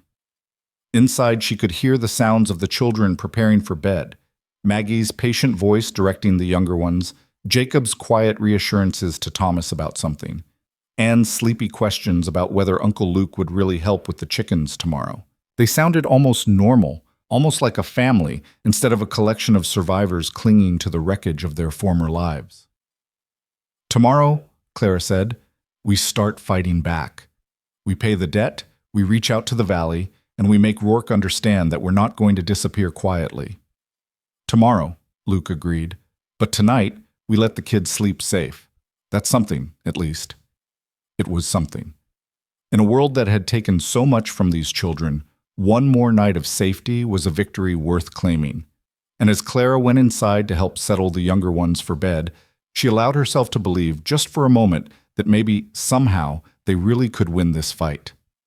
The road ahead was dark and uncertain, filled with dangers she could barely imagine, but they would walk it together, and that had to count for something. It had to be enough. The morning Clara walked into Caleb Rourke's office with $237 in her handbag. The sky was the color of steel, and the air tasted of coming snow. Luke had insisted on accompanying her, and she'd been grateful for his presence, even though she knew his scarred face and ex-convict past would likely make negotiations more difficult rather than easier. Rourke's office occupied the entire second floor of the Copper Falls Bank, accessed by a staircase that seemed designed to make petitioners feel small before they even reached his door. The walls were lined with maps showing property boundaries throughout the valley, and Clara noticed with a chill that many of the parcels were marked with Rourke's name in red ink. The Holbrook farm was already outlined in red, as if its transfer to his ownership was merely a formality awaiting completion. Rork himself sat behind a massive oak desk that had probably been hauled across the plains at enormous expense, a deliberate symbol of permanence and power. He looked up when they entered, and his expression shifted from mild surprise to calculation when he saw Luke. "Miss Whitmore," he said smoothly, rising with practiced courtesy. "I wasn't expecting you quite so soon. And Mr. Ashford, is it? The uncle who's suddenly appeared to complicate matters?" "I'm here to simplify them," Clara said, refusing to be intimidated by the obvious power play of the office. She set her handbag on his desk and began counting out money, bills and coins that represented everything she owned in the world. $237, payment in full for the Holbrook debt. Rork didn't move to take the money. Instead, he steepled his fingers and regarded her with something that might have been pity or contempt. "Miss Whitmore, I tried to warn you. This is a mistake." "The only mistake would be allowing you to steal a farm from 7 orphaned children," Clara said crisply. "This payment clears the debt. I'll need a receipt and the return of the mortgage documents." "Of course," Rork said, but he still didn't reach for the money. "However, there is the matter of the payment deadline. The debt was due by the end of the month. That's still 2 weeks away. Early payment requires a processing fee." Clara felt Luke tense beside her. "What processing fee?" she demanded. "That wasn't mentioned in the loan documents." "Standard banking practice," Rork said, pulling a ledger from his desk drawer. "Early settlement of debt requires administrative processing. The fee is 10% of the principal. That would be an additional $23.70. "That's extortion," Luke said flatly. "That's business," Rork corrected. "And it's entirely legal. Check with any bank in the territory. Of course, if you'd prefer to wait until the actual due date, the processing fee would be waived. But then you'd need to worry about whether something might happen to that money in the meantime. Accidents occur with such frequency in the Wyoming territory. Fires, thefts, simple misfortune." The threat was barely veiled, and Clara felt her hands ball into fists. But she'd come prepared for this, had anticipated that Rork would find some way to extract more money from her.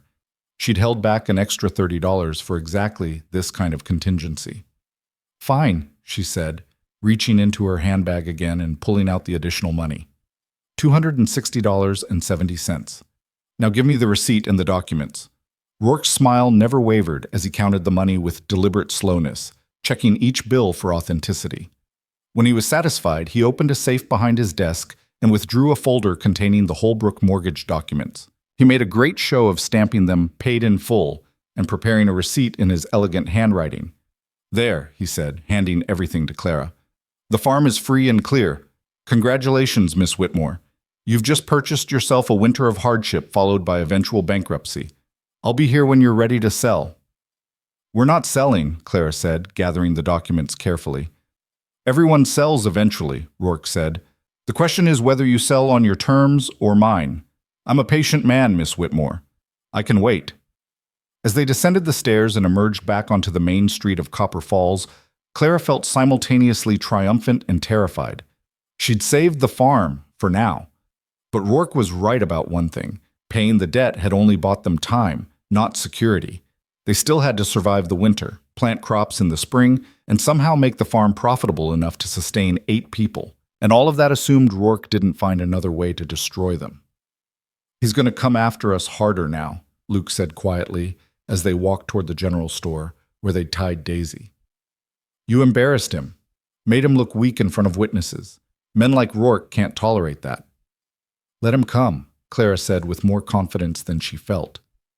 "We'll be ready." Over the next week, they threw themselves into preparing for whatever Rork might do next.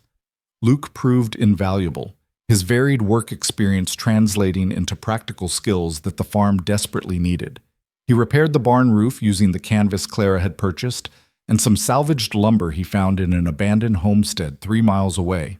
He fixed the sagging chicken coop and built a simple but functional shelter for Daisy that would protect her from the worst of the winter weather. He showed Jacob and Thomas how to mend fences properly, teaching them to brace the posts and tension the wire so it would hold against wind and snow. Clara, meanwhile, worked with Maggie and the girls to transform the interior of the house from a place of bare survival into something approaching a home. They scrubbed every surface, mended every piece of clothing and bedding they could salvage, and began preparing food for the winter with the supplies Clara had purchased.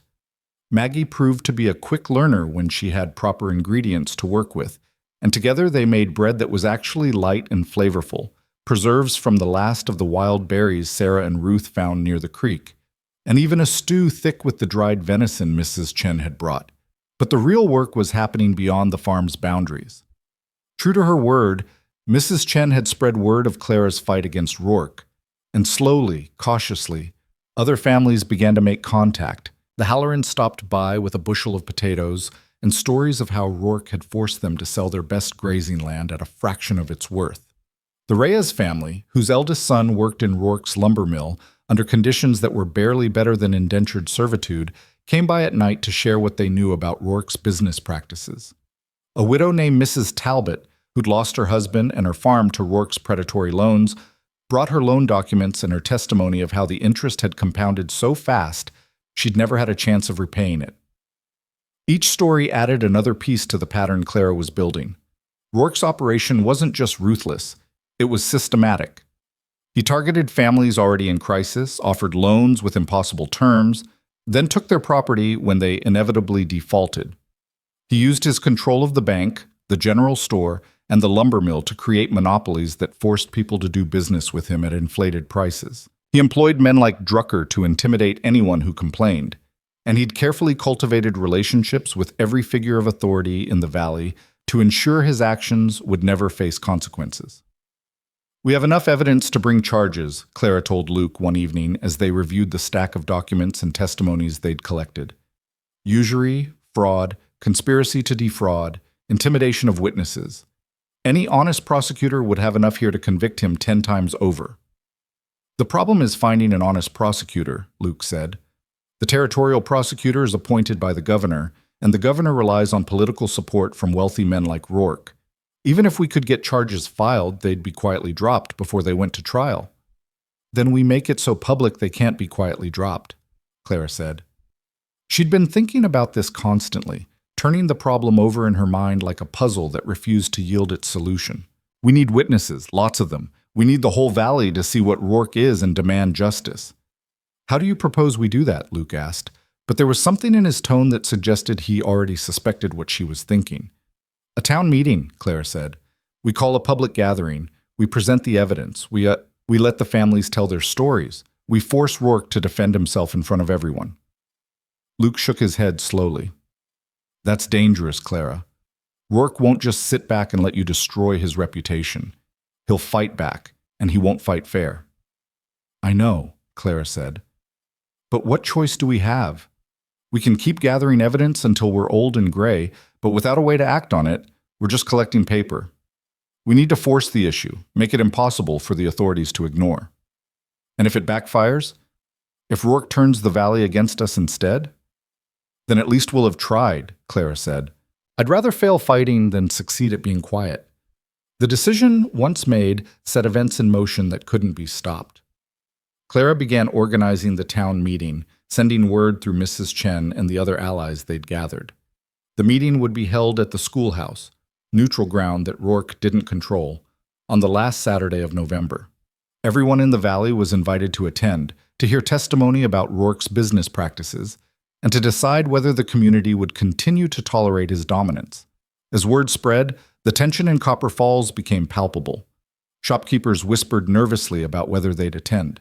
Families debated in hushed voices whether testifying was worth the risk, and Rork himself maintained an ominous silence, making no public comment about the planned meeting, even as his men began appearing more frequently on the streets, their presence a quiet reminder of the consequences of crossing him. 3 days before the scheduled meeting, disaster struck.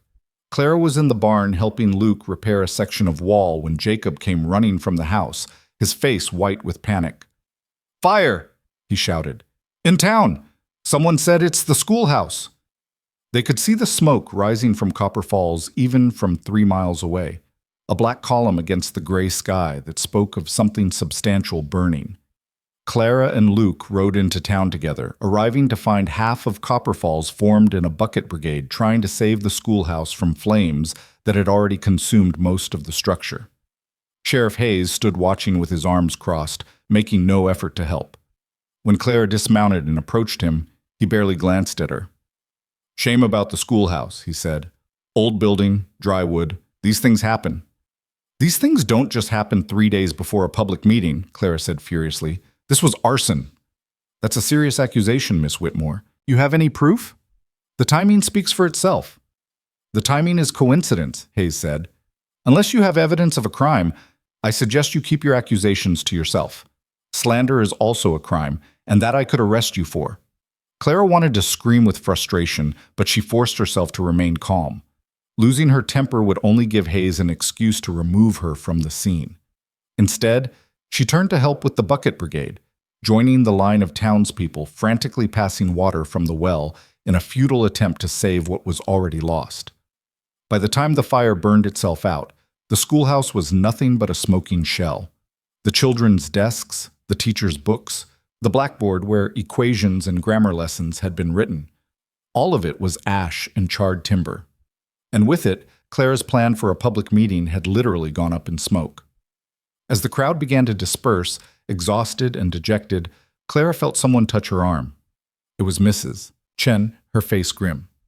"The meeting still happens," the older woman said quietly.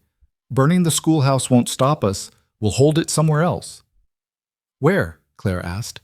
"Every building in town either belongs to Rork or to someone too afraid to cross him." "Then we don't hold it in town," Mrs. Chen said. "We hold it on your farm. Open air, your property, your rules. Rork can't burn down an open field, and he can't intimidate witnesses when half the valley is watching." Clara looked at the ruined schoolhouse, then at the faces of the people gathered around, farmers and shopkeepers and families who'd lived under Rork's thumb for too long. Some looked frightened, others angry, but most just looked tired. Tired of being afraid, tired of being powerless, tired of watching their valley be slowly consumed by one man's greed. "Sunday," Clara said, her voice carrying in the sudden quiet. 2 days from now, noon, at the Holbrook farm. Everyone's invited to hear the truth about Caleb Rork and decide what kind of valley we want to live in. The announcement rippled through the crowd, and Clara saw fear and hope war on people's faces. Sheriff Hayes pushed through to confront her, his face red with anger. "That's an illegal assembly," he blustered. "I'll arrest anyone who participates." "On what grounds?" Luke stepped up beside Clara, his presence intimidating even without any overt threat. "It's a private gathering on private property. You have no jurisdiction." "I have jurisdiction anywhere in this county," Hayes shot back. "Then I suggest you bring a lot of deputies," Luke said quietly, "because you'll need them." The next 2 days passed in a blur of preparation. Word of the meeting spread faster than Clara could have imagined, carried on whispers and worried conversations across the valley. Families began arriving at the Holbrook farm the day before, setting up camps in the fields, bringing food to share, creating an impromptu community that felt part revival meeting and part revolution. Luke and Jacob worked to create a speaking platform from salvaged lumber, positioning it so speakers would be visible to the crowd that was already gathering. Maggie and the girls organized the food contributions into communal meals, feeding dozens of people who'd come from across the valley. Mrs. Chen moved through the growing crowd, identifying people willing to testify and organizing them into a coherent presentation. By Saturday evening, there were perhaps 100 people camped on the Holbrook property, and more were arriving every hour. Clara walked through the camps as darkness fell, listening to the conversations around cookfires, and what she heard gave her hope. These weren't just farmers anymore. They were citizens demanding accountability. They were neighbors supporting each other. They were a community remembering its power. Sunday morning dawned clear and cold, and by the time the sun was fully up, Clara estimated there were at least 200 people gathered in the field. It was more than she'd dared hope for, a significant portion of the valley's population, all of them here to hear the truth. Rork arrived at 11:30, accompanied by Drucker and a dozen other hired men. They rode through the crowd with deliberate intimidation, but the crowd didn't scatter. Instead, people closed ranks, forming a solid mass of bodies that forced Rork's party to dismount if they wanted to proceed. Rork's face was a mask of barely controlled fury as he approached the speaking platform where Clara stood waiting. "This is an illegal gathering," he said loudly enough for everyone to hear. "I've asked Sheriff Hayes to disperse it." "The sheriff has no authority here," Clara said, her voice steady despite the fear coursing through her. "This is private property, and these people are my invited guests. If you want them to leave, you'll have to ask me, and I'm going to decline." "These people are being manipulated by lies and slander," Rork continued, addressing the crowd now rather than Clara. "Miss Whitmore is a stranger who's been here less than a month. She knows nothing about our community or how we do business here. She's stirring up trouble based on misunderstandings and deliberate distortions." "Then correct the misunderstandings," Luke called out from his position at the edge of the platform. "Answer the accusations directly. Let people judge for themselves who's telling the truth." Rork's eyes locked on Luke with undisguised hatred. "I don't answer to criminals and mail-order brides. I answer to the law, and the law is on my side." "The law is in your pocket, Mrs." Chen said, standing up from where she'd been sitting with a group of older women. "We all know Sheriff Hayes is your cousin, the judge plays poker with you every Friday, and the territorial prosecutor relies on your campaign contributions. That's not law, that's corruption." A murmur of agreement rippled through the crowd, growing louder as more voices joined in. Rork's face darkened and he made a sharp gesture to Drucker, who began pushing through the crowd toward the platform. "That's far enough," Luke said, stepping into Drucker's path. The two men faced each other, and the crowd went silent, tension crackling like lightning before a storm. "You want to do this here?" Drucker growled. "In front of all these people?" "If I have to," Luke said calmly. "But I'd rather let Miss Whitmore speak her piece. You afraid of what she might say?" "I'm not afraid of anything," Drucker snarled, but he stopped advancing, clearly uncertain about starting a physical confrontation in front of so many witnesses. Clara seized the moment, stepping to the front of the platform and raising her voice to carry across the crowd. "My name is Clara Whitmore, and I came to this valley to marry Samuel Holbrook. I found him dead and his children starving. I found a farm drowning in debt with impossible interest rates. And I found a community being systematically exploited by one man who's used his wealth and connections to place himself above the law." She pulled out the stack of loan documents they'd collected. "These are contracts from 14 different families who borrowed money from Caleb Rork at interest rates that are illegal in every civilized territory. 20% compounded monthly with penalties that double or triple the debt within a year. These aren't business loans.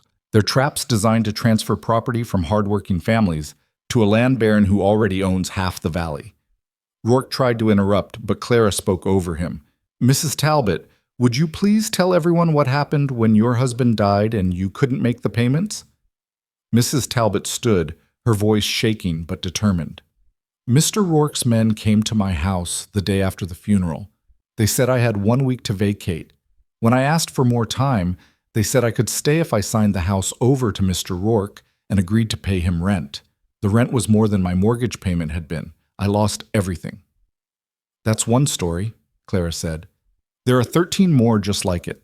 The Johnsons, the Blackwoods, the Garcias, the Hallorans, families torn apart, children sent to orphanages, lives destroyed. Not because they were lazy or foolish, but because they borrowed money when they were desperate and found themselves caught in a system designed to rob them.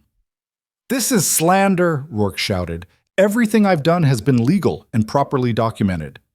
"Legal doesn't mean just," Clara shot back. "And properly documented doesn't mean fair. You've been using the law as a weapon to steal from your neighbors, and we're here to say it stops now." The crowd was fully engaged now, calling out their own stories, their own grievances.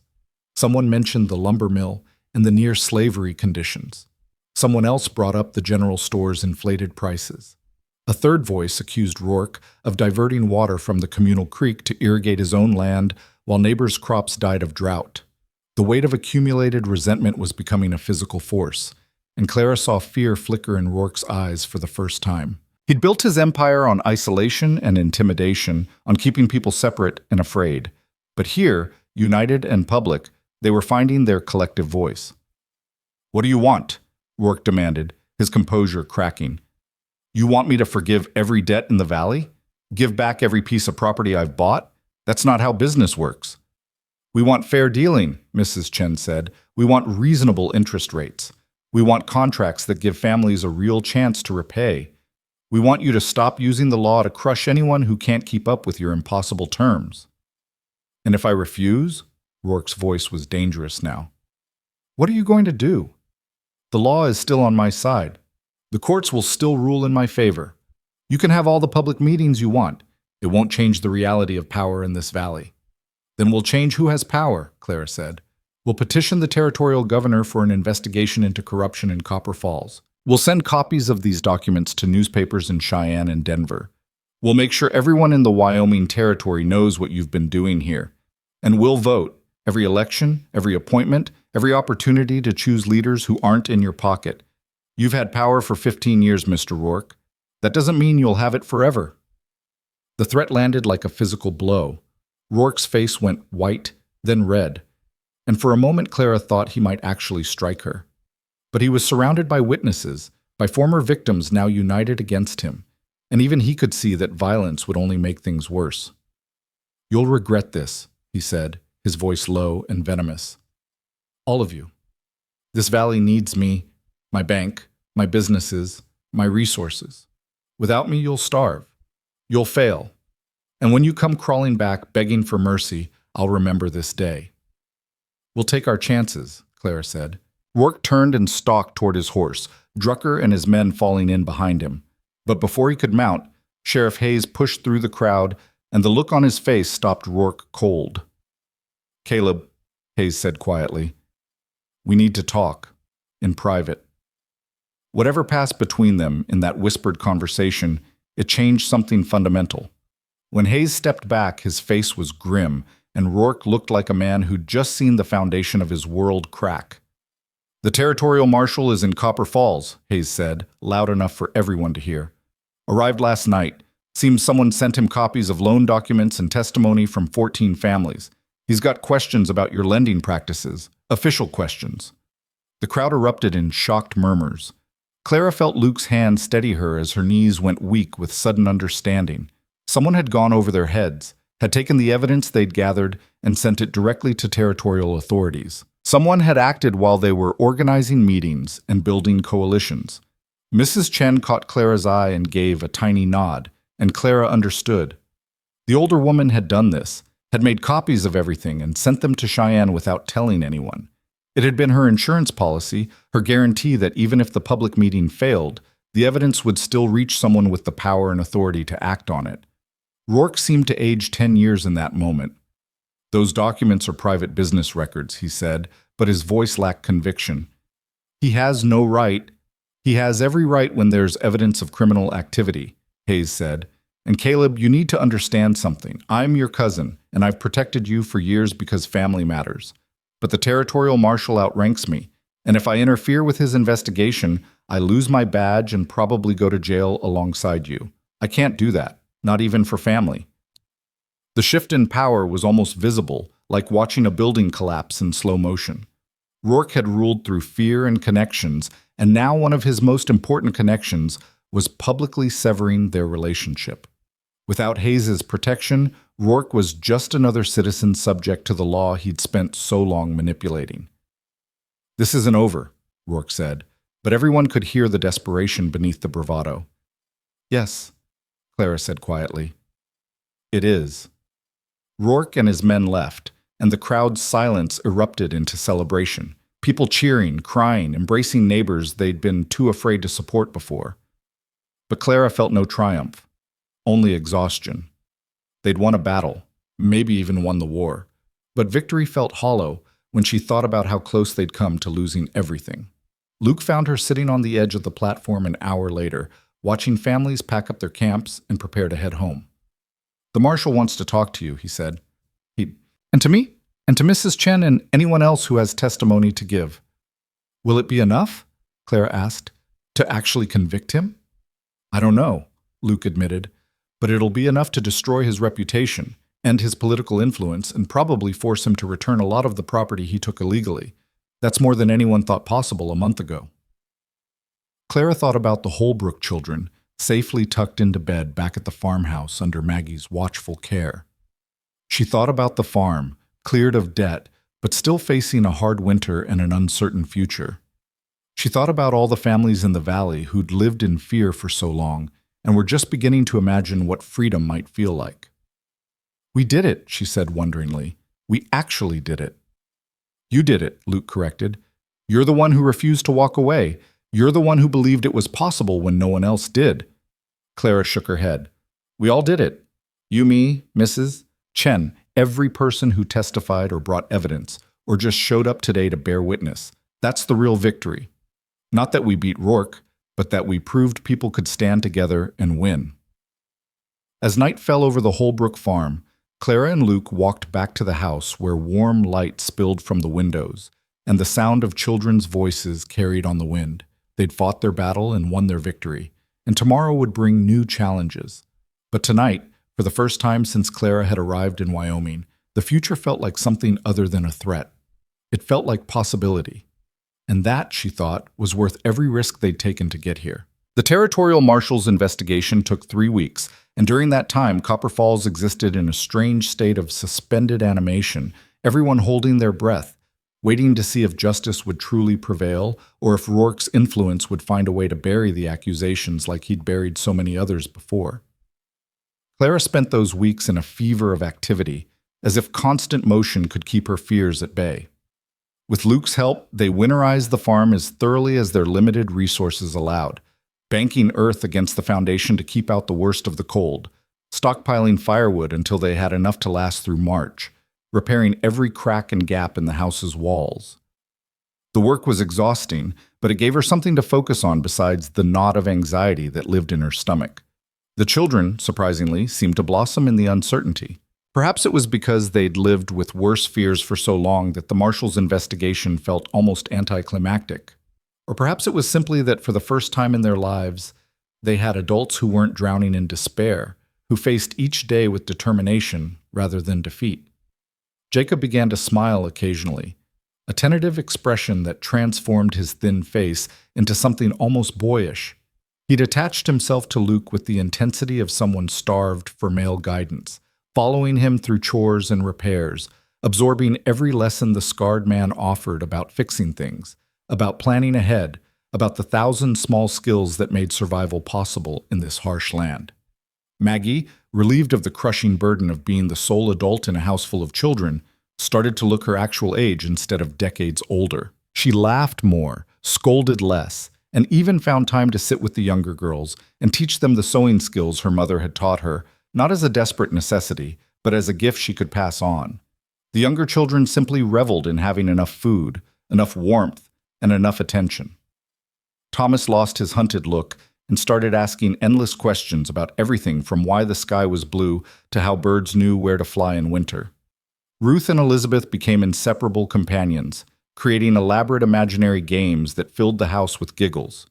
Sarah appointed herself Clara's shadow, helping with cooking and cleaning with such earnest dedication that Clara often had to remind her to go play. And Anne, the baby who'd been so quiet and withdrawn when Clara first arrived, bloomed like a flower given sun and water. She chattered constantly, her vocabulary expanding daily as she described everything she saw in four-year-old wonder. She'd also decided that Uncle Luke was her special person, climbing onto his lap whenever he sat down, demanding stories about when he and her mama were young, insisting he was the one to tuck her in at night. Luke handled this adoration with a mixture of terror and tenderness, as if Anne were made of spun glass and might shatter if he held her wrong. But Clara noticed that the shadows in his eyes grew lighter every time the little girl threw her arms around his neck and declared that he was the best uncle in the whole world. 2 weeks before Christmas, the marshal's findings were released. Caleb Rork was formally charged with 14 counts of usury, 12 counts of fraud, 8 counts of conspiracy to defraud, and 6 counts of intimidation of witnesses. The evidence was overwhelming. Not just the loan documents Clara had gathered, but testimony from dozens of families, financial records the marshal had subpoenaed from Rorke's bank, and even statements from several of Rorke's own employees who'd grown tired of participating in schemes they knew were wrong. Rorke's arrest happened quietly, early on a Wednesday morning, and by noon the news had spread through Copper Falls like wildfire. Clara heard it from Mrs. Chen, who rode out to the farm with tears streaming down her weathered face. "They took him in chains," the older woman said, her voice breaking, "in front of everyone. The man who acted like he owned the valley, led away like a common criminal. My boys are coming home. Rorke's ranch manager said all the debt contracts are void pending the trial outcome, so they're free to leave. I'm getting my sons back." She collapsed into Clara's arms, sobbing with relief so profound it was almost painful to witness. And Clara held her, this woman who'd been the first to offer help, who'd risked everything to smuggle evidence to the territorial marshal, who'd lost so much to Rorke's greed and was only now beginning to understand that she might actually get some of it back. Over the following days, more news filtered in. The judge who'd ruled in Rorke's favor so many times announced his retirement, citing health concerns that everyone knew were really about avoiding investigation. Sheriff Hayes resigned, replaced by a deputy from another county who had no family connections to Rorke. The bank was placed under territorial oversight while auditors sorted through years of questionable transactions. And the families Rorke had destroyed began the slow, painful process of seeking restitution. Some would get their land back. Others would receive compensation for what they'd lost.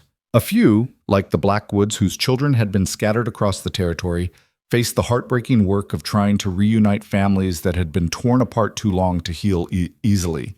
But through it all, Clara saw something she hadn't expected. Not just justice being served, but a community remembering how to be a community. Neighbors helped neighbors repair the damage Rorke had done. Families shared resources to get through the winter. The general store, now under new management, extended fair credit to those who needed it. Copper Falls, which had been a collection of isolated, frightened people, was becoming something more. A real town where people looked out for each other.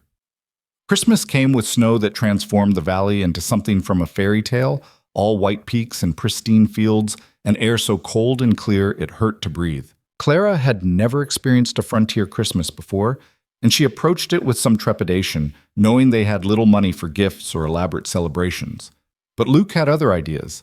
He disappeared into the woods for 2 days and returned dragging a pine tree that barely fit through the door, its branches releasing the scent of winter and wilderness into every corner of the house. The children shrieked with delight, and even Maggie abandoned her usual reserve to clap her hands.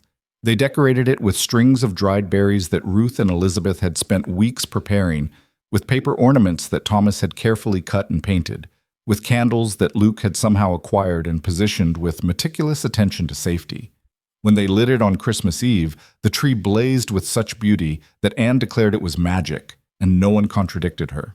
Clara had used some of her dwindling funds to purchase small gifts: hair ribbons for the girls, a real knife for Jacob, a book for Thomas, who'd revealed a passionate love of reading, a carved wooden horse for Anne. But the gift that brought tears to everyone's eyes came from Luke. He'd spent every evening for the past month working in the barn after the children were asleep, and on Christmas morning he presented each child with something carved from wood and sanded smooth. A jewelry box for Maggie with a hidden compartment, a whistle for Jacob that actually played notes, dolls for the younger girls with articulated limbs and painted faces, a set of wooden animals for Thomas and Anne that could stand on their own. "These are made from the cottonwood tree," Luke said quietly as the children exclaimed over their gifts. "The one by your mother's grave. I took branches that had fallen naturally. I didn't hurt the tree. I thought you should have something of hers to keep." Maggie held her jewelry box to her chest and wept, but they were healing tears, the kind that washed away pain rather than adding to it. "She would have loved these," she whispered. "She would have loved that you came back, that you're here with us."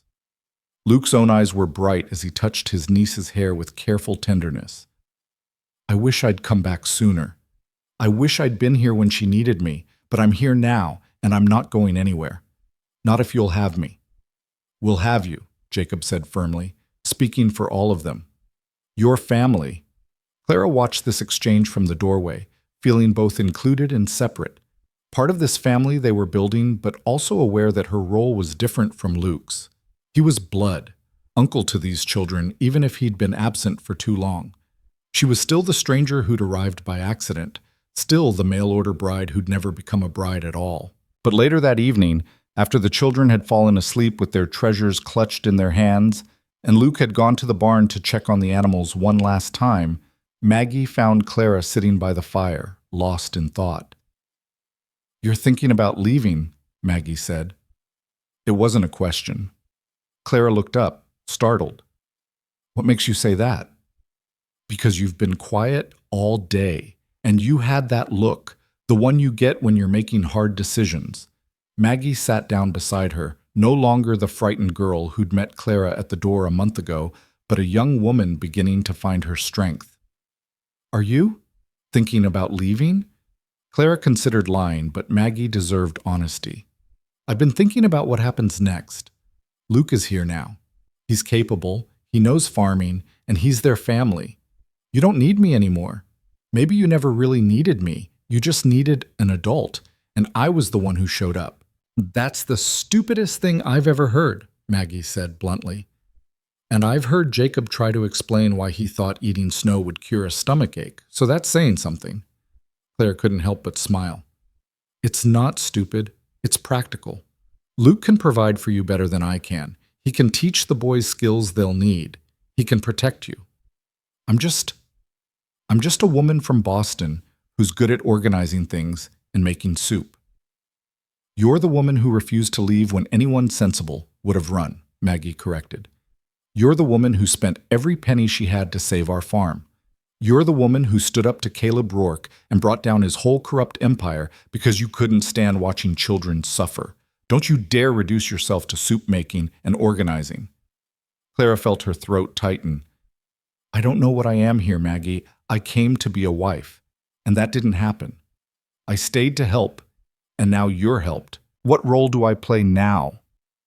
"You play Clara," Maggie said simply. "You play the woman who taught me that I don't have to sacrifice everything to keep my family together. You play the woman who showed Ruth and Elizabeth that strength doesn't mean being loud or violent. You play the woman who proved that sometimes strangers become the family you choose. You play yourself, and that's enough." "But is it?" Clara whispered. "Is it enough for you to want me to stay?" Maggie grabbed Clara's hands, her grip fierce. "We want you to stay. All of us. Not because we need you, though we do, but because we love you. You're not the stranger anymore, Clara. You're our family. And family doesn't leave." The words broke something open in Clara's chest, some wall she'd built around her heart after her engagement had ended in scandal, after her brother had made her feel like a burden, after years of being told she was only valuable if she was ornamental. Here, in this rough farmhouse in the Wyoming Territory, surrounded by 7 orphaned children and an ex-convict uncle, she'd found what she'd been searching for without even knowing she was searching. She'd found where she belonged. "I'll stay," Clara said, and Maggie threw her arms around her with such enthusiasm they nearly fell off the bench.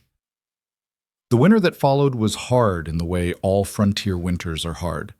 Cold that froze water in the buckets overnight. Snow that piled against the walls until they had to dig tunnels to reach the barn. Wind that howled through every crack and gap despite their best efforts at sealing them.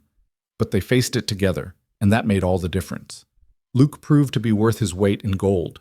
not just for his practical skills, but for his steady, quiet presence.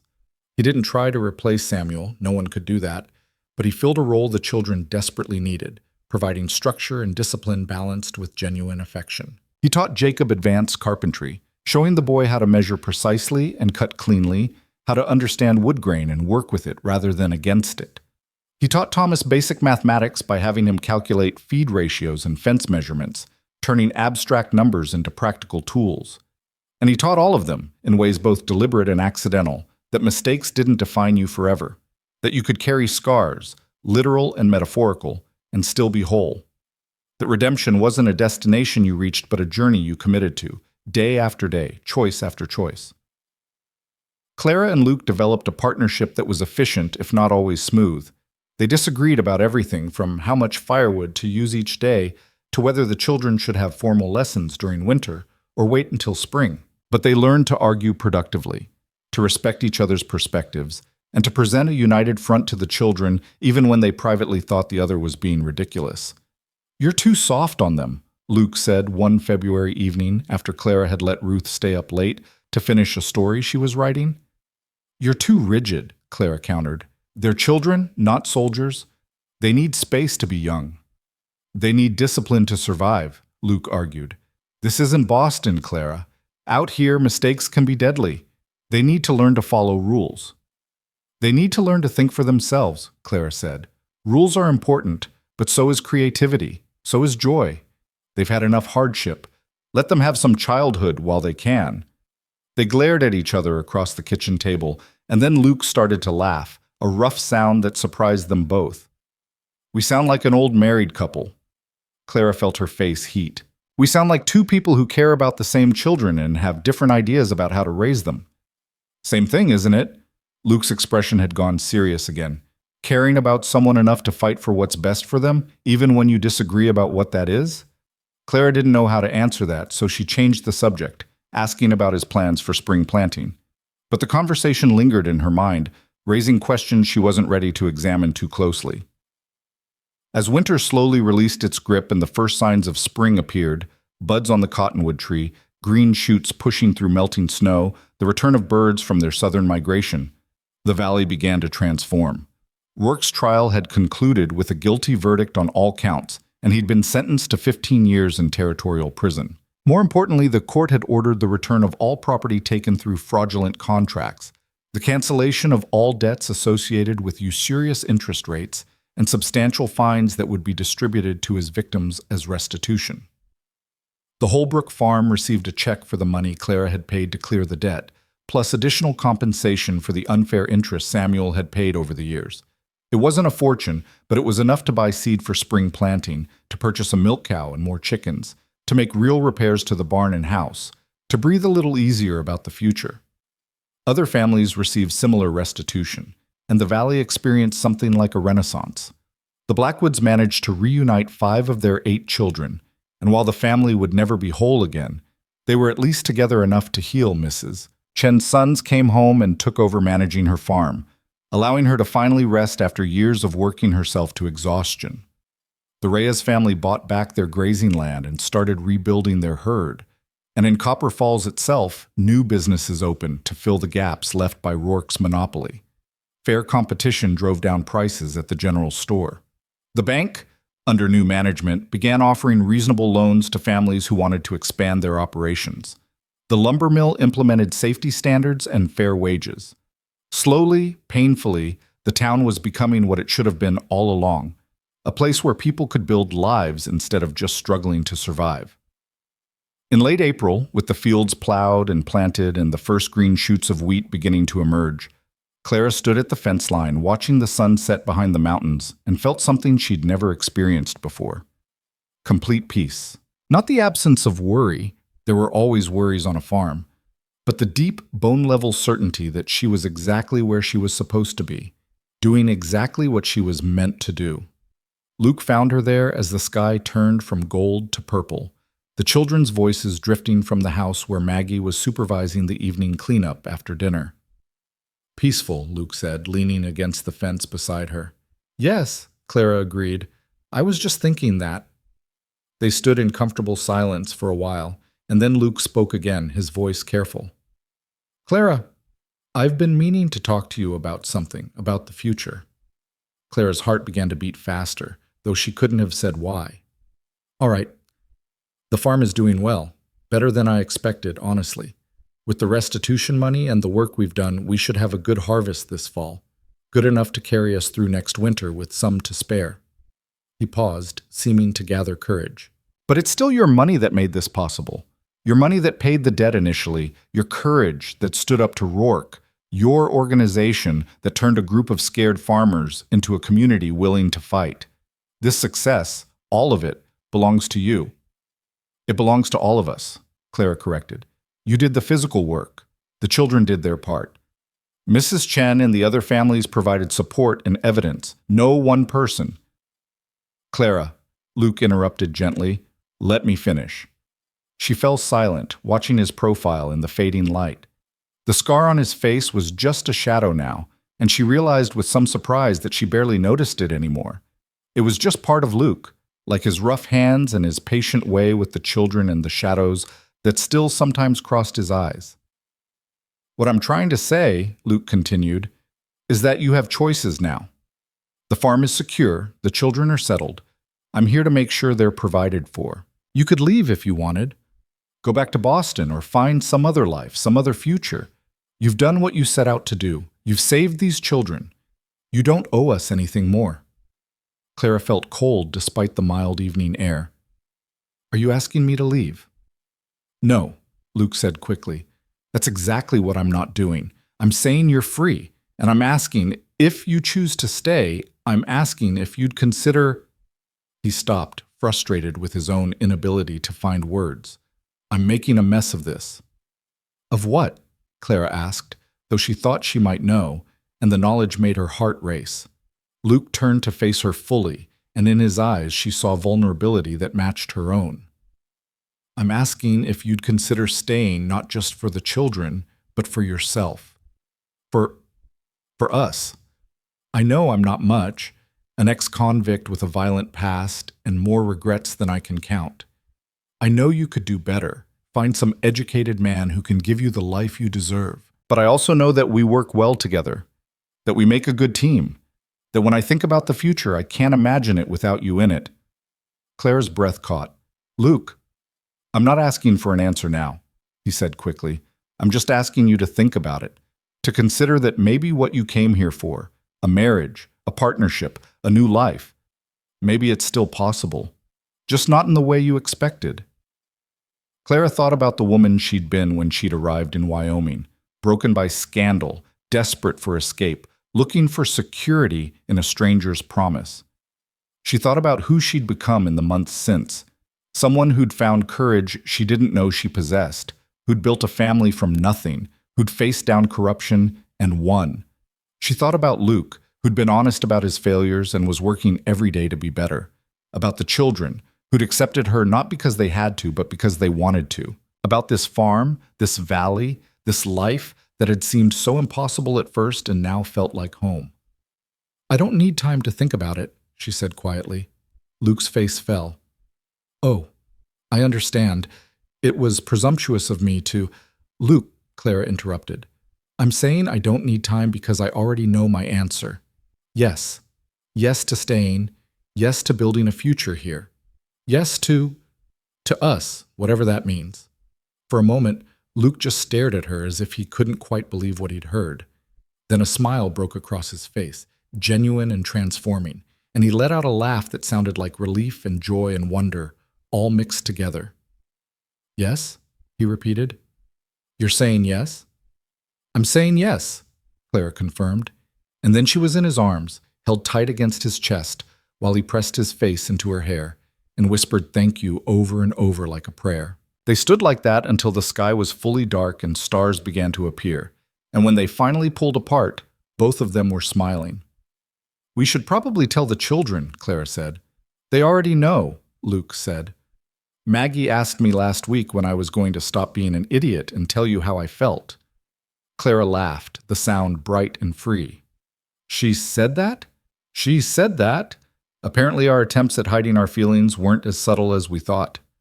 They walked back to the house hand in hand, and when they entered, 7 pairs of eyes turned toward them with expressions of such knowing amusement that Clara had to laugh again. "We have an announcement," Luke said, trying for gravitas and failing completely. "You're getting married," Anne said matter-of-factly. "Finally." Maggie said it was taking forever. "We didn't say we were getting married," Clara protested weakly. "But you are, right?" Thomas asked, worried. "Because we want you to. We want Uncle Luke to stay, and we want you to stay. And getting married means you both stay forever." Clara looked at Luke, who shrugged with a smile that said the decision was hers. And she realized that yes, that was exactly what she wanted. Not a marriage of convenience or desperation like she'd been seeking when she'd answered Samuel's advertisement, but a real marriage built on mutual respect and shared purpose and genuine affection that was growing into something deeper every day. "Yes," she said, "we're getting married." The children erupted in cheers, and Anne launched herself at Clara with such force she nearly knocked her over. Maggie was crying again, but this time they were purely happy tears, and even Jacob was grinning so wide his face looked like it might split. They were married on a warm day in June, with half the valley in attendance, and Mrs. Chen declaring it the best wedding Copper Falls had seen in 20 years. It was simple, a ceremony in the yard of the Holbrook farm, under the cottonwood tree where Martha was buried. With wildflowers, the girls had gathered decorating everything, and food contributed by dozens of families who'd become friends and allies. The children stood with them as witnesses, Maggie and Jacob on either side, the younger ones arranged around them like petals of a flower. And when the circuit preacher asked who gave this woman in marriage, all 7 children answered together, "We do." There was no honeymoon, no grand celebration beyond the gathering itself. There was just the return to daily life, to the work of farming and raising children and building a future. But it was enough, more than enough. The harvest that fall was abundant, the best the valley had seen in years.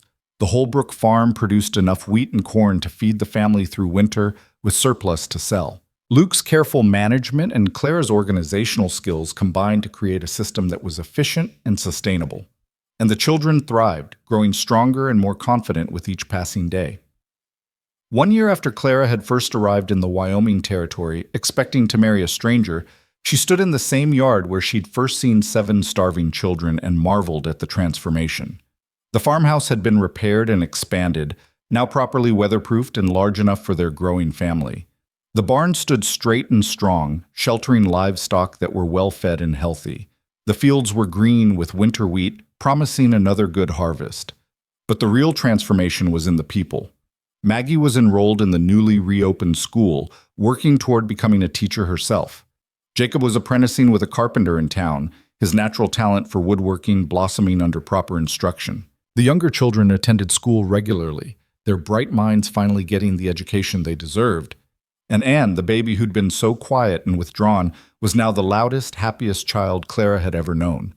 Luke came up behind Clara and wrapped his arms around her waist, resting his chin on her shoulder. "What are you thinking about?"